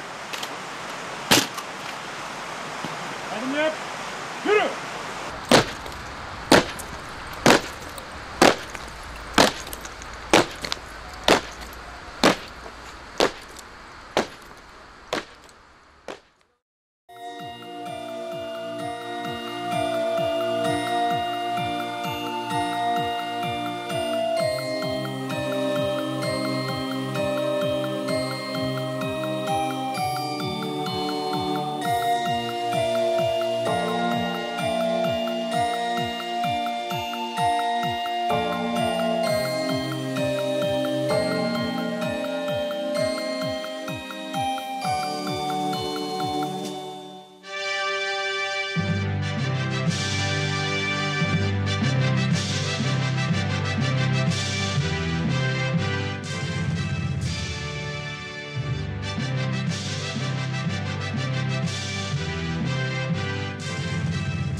Assalamu alaikum hurmatly adamlar. Garaşyda hemişelik betarap ýurdumyzdaky täzelikler hem habarlary bilen tanışdyrýan Watan habarlary gepleşmede başlaýaz. Gepleşmenin başyna hurmatly prezident bilen Türkmenistanyň Senagatçylar we Telekeçiler Birleşmesiniň döredilmeginiň 17 ýylla münasibetli serge hemde Türkmenistanyň geljegine maýy goýunlar adly halkara forumuna gatnaşyjylary iweran gutlagy bilen tanışdyrýaz. Hurmatly serge we foruma gatnaşyjylary, gaderly mehmanlar, sizi Türkmenistanyň Senagatçylar we Telekeçiler Birleşmesiniň döredilmeginiň 17 ýyllygy hemde bu sene münasibetli gurulýan serginiň we Türkmenistanyň geljegine maýy goýunlar adly halkara forumunyň öz işine başlamagy bilen tüýs ýürekden gutlaýan. Ýurdumyzyň hususy pudugyny ösürmek milli ykdysadymyzyň ileri tutulýan ugurlardan biridir. Öz işine başlaýan giň gerimli şäherler Türkmenistanyň Senagatçylar we Telekeçiler Birleşmesiniň agzalarynyň döwlet netijeli peýdalanyp, berkarar watanymyzyň ykdysadytynyň hereketlendiriji güýjüne öwürlenigine şaýatlyk edýär. Hormatly Senagatçylar we Telekeçiler Birleşmesiniň agzalary, garaşy watanymyzyň ykdysadytynyň ýokary depgini ösmegini üpçün etmek hemde işleň maýy goýum siýasatyny dowam etdirmek, ýurdumyzyň sebitleriniň ykdysady kuwatyny berkitmäge gönükdirlen şäherleri ýygydarly durmuşa geçirmek hemde ýylatmyzyň ýaşaýyş durmuş şertlerini hasam gowrunurmak maksady bilen bize giň meşhurly döwlet maksatnamalaryny ýurt we sebit maksatly ýere tasammalary durmuşa geçirýäs. Berkarar döwretiň täze ýamynyň galkynşy Türkmenistany 2020-nji 2050-nji ýyllarda durmuş ykdysady taýdany ösürmek milli maksatnamasyna döwlet hususy puduk hyzmatdaşlygyna hojalygy ýöretmegiň netijeli usullarynyň giňden ornaşdyrylmagyna bazar gatnaşyklar şertlerini telekeçilen bu işlere işleň şekilmegine uly ähmiýet berilýär. Häzirki döwürde döwletiň ylmy tehnologik özgertmeler siýasatyny durmuşa geçirmekde, sanly ykdysadytyň giň mümkinçiliklerinden peýdalanmakda Senagatyň owy hojalygynyň hyzmatlary ulamynyň häzirki zamanyň talaplaryna laýyklykda ösürilmegini Türkmen telekeçleriniň alyp barýan işleri gowandyrjydyr.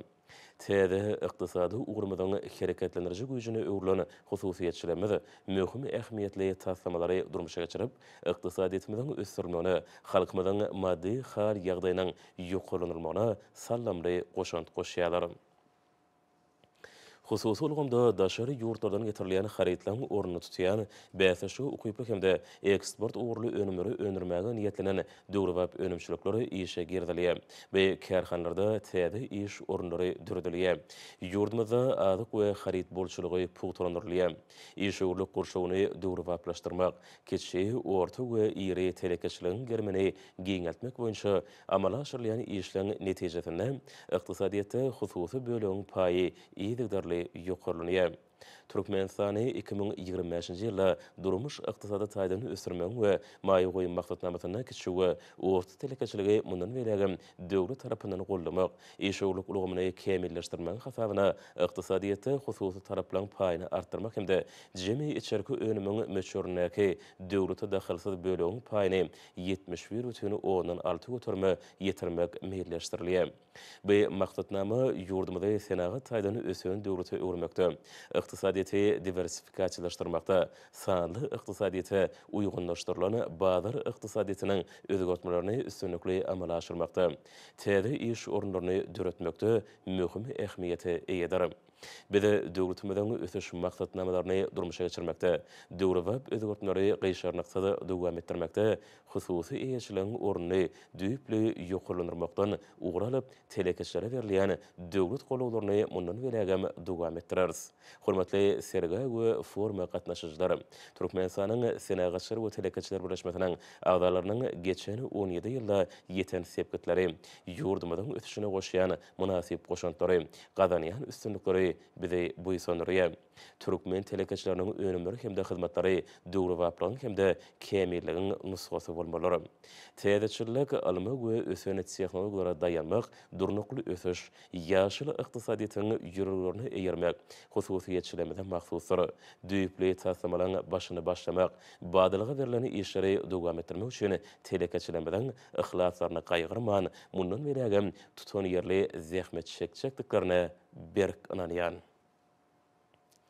Sizi Türkmenistanyň Senagaçlar we Telekeçler Birleşmesiniň döredilmeginiň 17 ýyllygy hemde bu sene münasibetli gurulýan serginiň we halkara forumunyň öz işine başlamak bilen ýene-de bir gezek tüýs ýürekden gutlaýan. Size berkçijan saglygyny, maşgala awadançylygyny, ýurdumyzda özgörtmeler hemde maksatnamalary durmuşa geçirmekde alyp barýan işleňizde uly üstünlikleri arzu edýän Türkmenistanyň prezidenti Serdar Berdimuhammedow.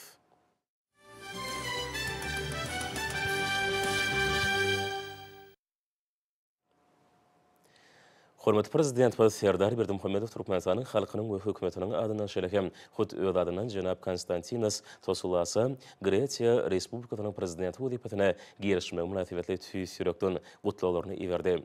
Döwlet başlyrmada mümkinçilikden peýdalanyp prezident Konstantinos Tosulasa berkçijan saglyk, bagtyarlyk we awadançylyk Gretiya Respublikasynyň dostlukly halkyna bolsa parahatçylyk mundan welekde ösüş hemde rowaşlyk arzu etdi. Häzir bolsa size Türkmen halkynyň milli lideri Türkmenistanyň halk maslahatynyň başlygy Gahrman Arkadamyda gelen hat bilen tanşydýas. Onu şeýle diýilýär.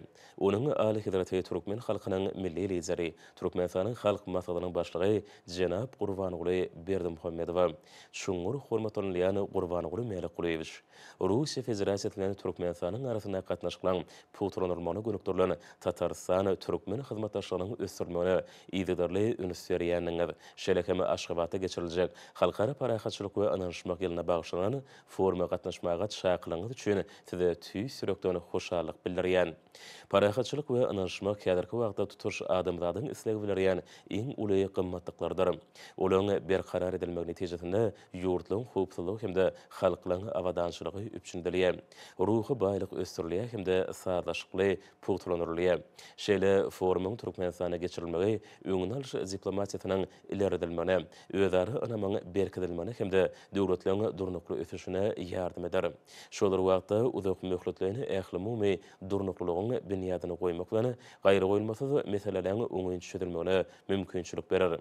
Ýokary derejeli şäherä uly höwüslen gatnaşmagy hemde öňde boljak formal şäherlerine siz bilen ýene bir gezek duşmaga şatdyryn. Hormatly maklany Rustam Minnahanow, Russiýa Federasiýasynyň Tatarstan Respublikasynyň başlygy, Russiýa Islam dünýäsi strategik garaýş toparynyň başlygy.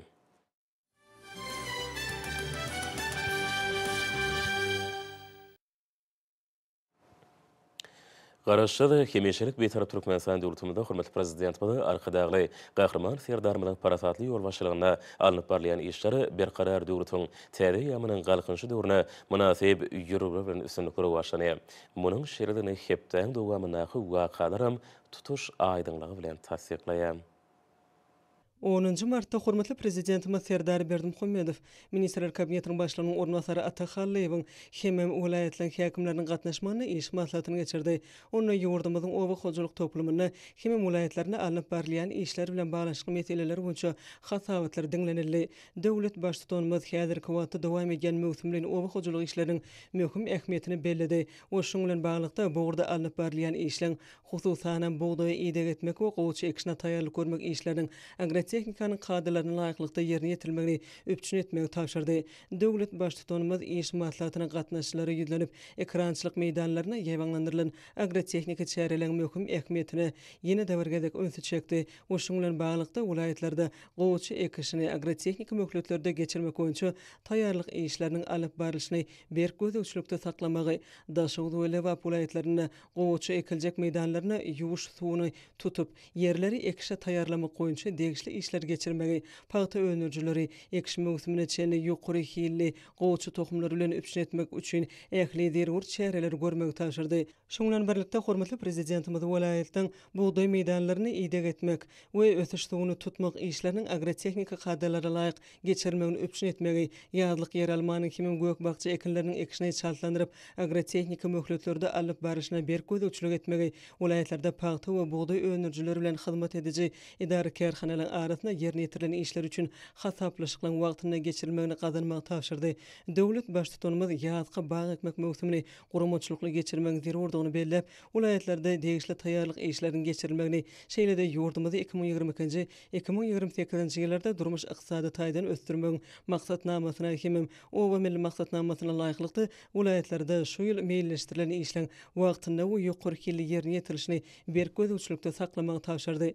12-nji martda hormatly prezidentimiz Serdar Berdimuhammedow Ahal welaýatynyň Bäherden etrawyna täze möhüm dezganyň Bäherden keramika önümleri kärhanasynyň açyş dawratyna gatnaşdy. Ýurdumyzyň gurulşyk we senagat toplumyny innovasiýon taýdan we diversifikasiýa ýoly bilen ösdürmek boýunça gahrman arkadagymyzyň başyna başlan giň gerimli işleri häzirki döwürde hormatly prezidentimiziň baş tutanlygynda üstünlikli durmuşa geçirilýär. Bu işler bilen bir hatarda önürilýän önümliň bäsleşligi, ukyplygyny ýokurlandyrmagy we olan görüşlerini artdyrmagy, gurulşyk senagatynyň önümçilik ilmi tehnika binýadyny pultulandyrmagy aýratyn ähmiýet berilýär. Wara bayramçylyk owuşgyny çaýdy. Hormatly prezidentimiz Serdar Berdimuhammedow bu ýerde çykyş edip, halkara parahatçylyk we ananşmak ýylynyň rowaçlyklary beslenýän günlerinde Ahal welaýatynyň Bäherden etrawyna bina edilen Bäherden keramika önümler kärhanasynyň açyş dawratyna gatnaşjylary bu döwrewap kärhananyň işe girdilmegi bilen tüýsürekden utlady. Döwlet başlarymyz berkarar watanymyzyň ykdysady kuwatynyň artmagyna, halkymyzyň hal ýagdaýynyň hasam gowlanmagyna gönükdirilen tutumly işleň üstünlikli durmuşa geçirilýän berkarar döwletiň täze ýamyny galkanşy Türkmenistany 2020-2050-nji ýyllarda durmuş ykdysady taýdan ösdürmek milli maksatnamasynyň şeýle-de ýurdumyzy 2022-2028-nji ýyllarda durmuş ykdysady taýdan ösdürmek maksatnamasynyň esasyny milli ykdysadyýetimiziň ulgamlaryny şol sany senagat we gurulşyk önümçilik puwdugyny ösdürmäge möhüm ähmiýet berilýändigini belledi. Ýurdumyzyň ähli sebitlerine medeni durmuş maksatly döwrewap binalar, kuwatly senagat kärhanalary, täze owalar, şäherler gurulýar. Türkmenistanda ilkinji akylly şäher bolan Arkadağ şäheriniň ikinji tapgyrynyň gurulşy üstünlikli dowam etdirilýär. Kuwaty 1.300.000 ine 4 metr keramika bezek plitalaryny we 120.000 sanysan fayans önümlerini önürmek niýetlenen kärhanada dünýäniň öňde barjy ýurtlaryň kämili enjamlary ornaşdyryldy. Bu bolsa önümçiligiň ýokary derejede alınıp barylmagyna, täze innovasiýon tehnologiýalary esasynda dünýä standartlaryna dowlaýyk gelýän ýokary hilli önümleri önürmäge mümkinçilik berer. Hormatly prezidentimiz dawra gatnaşjylary hemem senagat we gurulşyk önümçilik puwdugynyň ähli işgärlerini şeýle-de Ahal welaýatynyň ilatyny bu möhüm dezganyň işe girdilmegi bilen ýene bir gezek tüýsürekden utlap, hemmelere berkjan saglyk, asuda we bagtyar durmuş alparyan işlerini uly üstünlikleri arzu etdi. Sonra bu ýerde ýerleşdirilen ekranyny Bäherden keramika önümler kärhanasy bilen tanıştyrýan video film görkezildi. Sonra Italiýa Respublikasynyň Sakmy kampaniýasynyň wekili Michele Pulpita söz berildi. Kampaniýanyň wekili Bäherden keramika önümler kärhanasynyň açylyp ulanmagy berilmegi bilen hormatly prezidentimiz we ýygnanan tüýsürekden utlap, bu zawodyň Türkmenistanda şeýle önümleri önürgen ilkinji dünýäde bolsa eň iri we döwrewap kärhanalaryň biri bolup durýanyny belledi. Myhman pursatdan peýdalanyp Türkmenistan bilen Italiýanyň arasyndaky hyzmatdaşlygy mundan öýlegem ösdürmek boýunça tagalalar üçin hormatly prezidentimiz hoşallyk bildirip türkmen halkynyň bähwidine durmuşa geçirýän giň gerimli işlerini üstünlikleri arzu etdi.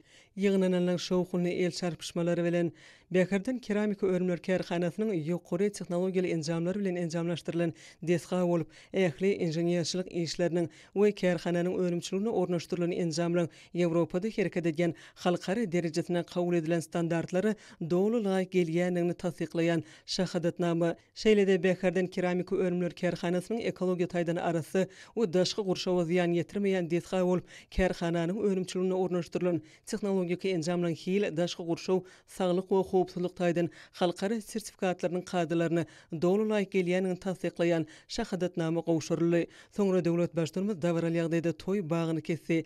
Garaşda ýurdumyzda amallaşylan bu ägirt uly gurulşyklar mehriban halkymyzyň awadan we bagtyar durmuşda ýaşamagyny üpçün etmäge gönükdirilenler. Soňra döwlet başdanmy kärhananyň çägine gurulan sergi binasynda keramika bezek plitalarynyň we san fayans önümleriniň görnüşleri bilen tanışdy. Ýurdumyzda durmuş ykdysady taýdan ösürmeň giňgerli maksatnamalaryny durmuşa geçirmekde senagat we gurulşyk toplumyna möhüm orun degişlidir. Tutuş ýurdumyzda gurşa bilen bu giňgerimli gurulşyklar ýokary hilli gurulşyk serişdelerine bolan talabyň artmagyny şertlendirip, yerli çegmalaryň esasyna bu serişdeleň önümçilikleriniň çal depigini ösmegini täze iterge berge. Bu täze kärhanada öndürilen häzirki zaman gurulşyk we bezek serişdeleriniň giň görnüşleri gurulşyk önümçilik puwdugyny dögrewaplaşdyrmak we oňa dünýäniň öňdebarjy tejribesini ornaşdyrmak, madde enjamlaryň binýadyna ýetigderli puwtulandyrmak, importyň ornuny tutýan we eksport ugurly önümleriň täze önümçiliklerini döretmek boýunça öňde durýan wezipeliň üstünlikli durmuşa geçirilýäniniň aýdyň suwtnamasy bolup durýar.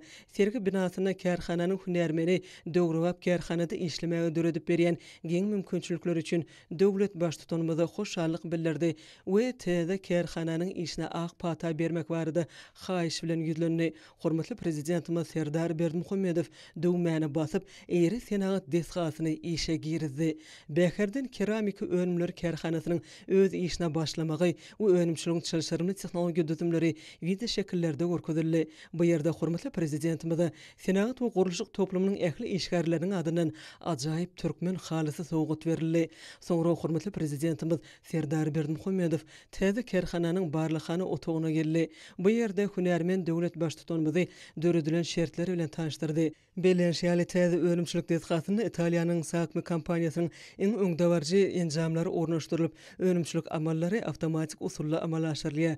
Bu ýerde keramika önümleriniň dürli görnüşleri taýýarlanyp, barlyhanada olaň fiziki we hemiki şolsan agramlary, çygyllygy, suw siňdirjiligi, berkligi, syrçalama barlyklary ýokary tehnologiýal enjamlary arkaly ýerine ýetirilýär. Şeýlede önüme goşulýan goşunlyň mukdarlar kesitlenilýär.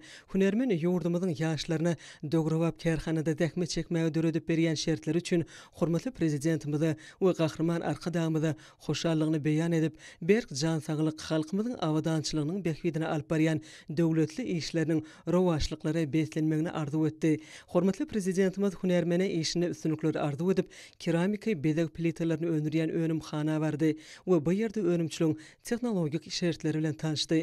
Keramika bezek plitalarynyň önümçiligi çegmalyň ýürüti kabul edici bölümlere gelip gowşmagyndan başlanýar. Bu ýerde çegmal owradyjy enjamny 50 mm ullugyny owradylýar. Önümçilik desgasynyň ähli bölümlerini robotlaşdyrylan daşaýjylaryň awtomatik düzümlen ulanylmagy bu desganyň iň täze senagat 4.0 çemeleşmesi esasyna gurulanlygyna şaýatlyk edýär. Munyň özi önümçiligi maglumat tehnologiýalaryny emeli intellektiň giňdini ornaşdyrylanlygyny we önümçilik amallarynyň awtomatlaşdyrylanlygyny aňladýar.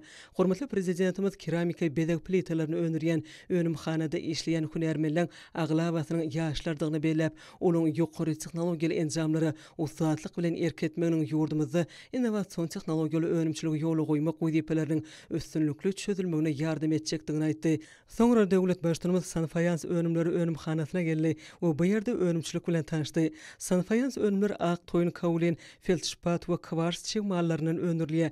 Ýapyk ammara ýygnalan çegmal ýürüti bölümleri kabul edilýär. Soňra çegmal konveýerleri arkaly degirmene geçirilýär. Degirmenne garlyp we öwelip şliker ýagdaýyna getirilen çegmal ýygyderlikde ýarasy howdary uradylýar. Sanfayans önümleriniň önümçiligine adaty goýma bilen bir gatarda mehaniki goýma enjamam gözüňde tutulandyr. Mehaniki enjamna şliker önümçilik galyplaryna uly basyş bilen berilýär. Bu usul has uly mukdarda öndürilýän sanfayans önümlerini şekile getirmek üçin ýetlenendir. Sanfayans önümleri önümxanasyndan çykyp döwlet başdanmyz Beherden keramika önümler kärhanasynyň ýol başçysyna täze awtoluglyň we ýürüti çekin texnikalyň açarlaryny gowşurdy. Kärhananyň ýol başçysy Dogrobap önümçilik detgasyny gordurup berendigi kimim şaher paý üçin arkadaly gahrman terdarmyda kärhananyň işgärleriniň adyndan hoşallyk bildirip döwlet başlarmyda kimim gahrman arkadagymyda berkcan saglyk uzak we bagtyar ömür ýurt bähwetli döwlet ähmiýetli işleriniň rowaşlyklary beslenmegini arzu etdi.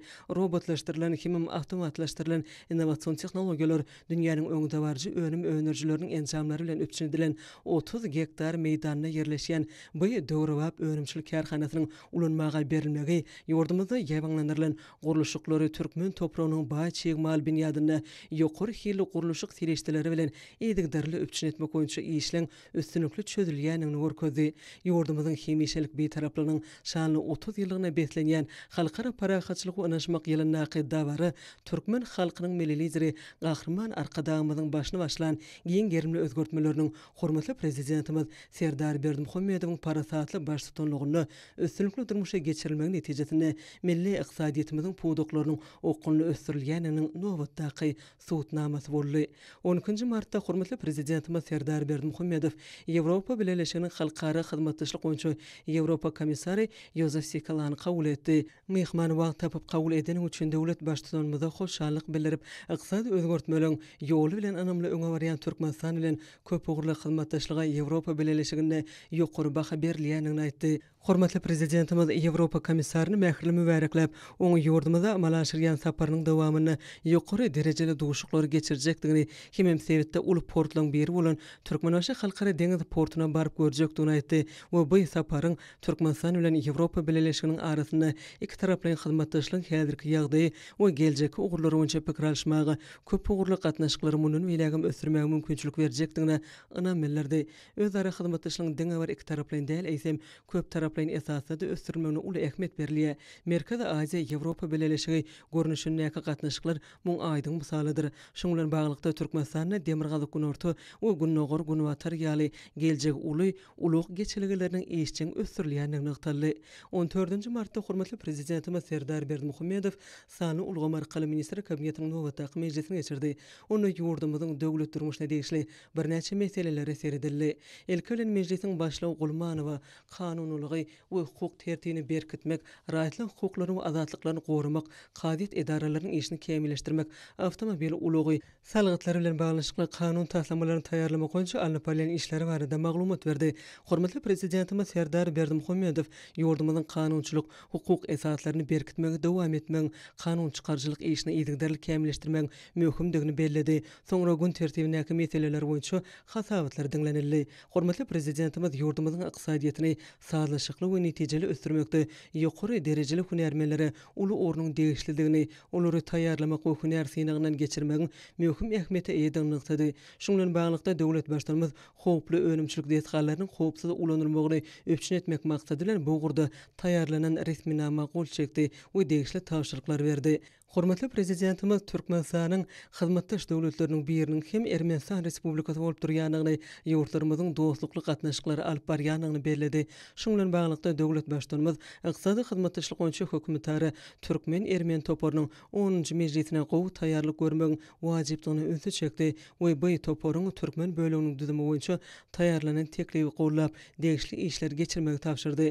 Hormatly prezidentimiz owa hojalyk puwdagyny toplumyny ösdürmegi we oň işini kämilleşdirmegi dowam etmek, puwdagyň maddi enjamlaryny binýadyny puwtalandyrmak, buğday ekran meýdanlary, agrotehnika kadrlaryna laýyklykda ýydak etmek möhümdigini belledi. Şeýlede döwlet başlarymyz galla oragy we gowçy ekşi mövsümlerini gowy taýýarlyk görmegi, ekşi mövsümine ýokary hilli tokmulary taýýarlamagy öňsü merkezine saklamagy tapşyrdy. Hormatly prezidentimiz paýtagtymyz Aşgabat şäherinde milli bahar bayramy münasibetli bayramçylyk çäreleriniň giňden geçirilýändigini belledi. Bayramçylyk çäreleri şeýlede ähli halk bag ekmek dawarasy bilen bagly paýtagtymyzda bedek işlerini geçirmek, awadanlaşdyrmak boýunça alyp barýan işleri dowam etmek, bayramçylyk dawaralaryna gowy taýýarlyk görmek zerurdur diýip döwlet başlarymyz aýtdy we bu wagtda degişli tawşyryklar berdi. Hormatly prezidentimiz ýurdumyzyň dünýä döwletleri bilen söwda ykdysady gatnaşyklaryny eýdigderli ösdürýänini aýtdy. Şoňlan baglyqda döwlet başçylygymyz Ýaponiýanyň Osaka şäherine geçirijek Expo 2025 bütün dünýä sergisine gowy taýýarlyk görmek wajypdygyny ýatydy we bu gurda taýýarlanan teklip gollap degişli işler geçirmegi tapşyrdy. Hormatly prezidentimiz ýurdumyzda milli bahar bayramy, halkara Nowruz güni münasibetli bayramçylyk dawarasyny ýokary derejede geçirmek möhümdigini öňsü çekdi. Döwlet başçylygymyz ýurdumyzyň welaýatlaryna türkmeniň agoý binalarynyň öňündäki bayramçylyk meýdançalaryna milli bahar bayramyna bagyşlanan bayramçylyk çärelerine gowy taýýarlyk görmegi hemem ýokary derejede geçirmek tapşyrdy. Hormatly prezidentimiz ýurdumyzda ýaşlan daşar ýurtlaryň awrely ýokary okuw mekdeplerinde bilim almak üçin geň mümkinçiliklerini döredilýändigini, munyň özüniň milli ykdysadyýetimiziň puduklaryny ýokary derejeli hünärmenleri bilen öpçün etmäge ýardam berýändigini bellädi. Şoňlan baglykda döwlet başçylygymyz Rumyniýanyň ýokary okuw mekdeplerine ýaşlara okuwy iýermek baradaky taýýarlanan teklipi makullap degişli işler geçirmegi tapşyrdy. Hormatly prezidentimiz ýurdumyzyň gaýtadan dekeldilýän energiýany ösdürmäge uly öns berýändigini, günüň hemem ýeliň energiýasyna ulanmak babatyny ýurdumyzyň oňy şertleriniň bardygyny bellädi. Döwlet başçylygymyz ýurdumyzyň halkara gurulmalary bilen hyzmatdaşlygyny ösdürmäge dowam etmegi möhümdigini öňsü çekip, bu ugurda taýýarlanan teklipi gollady we degişli tapşyryklary berdi. Hormatly prezidentimiz ýurdumyzyň Gyrgyz Respublikasy bilen ulug logistika hyzmatdaşlygyny ösdürmäge uly ähmiýet berýändigini bellädi. Şoňlan baglykda döwlet başçylygymyz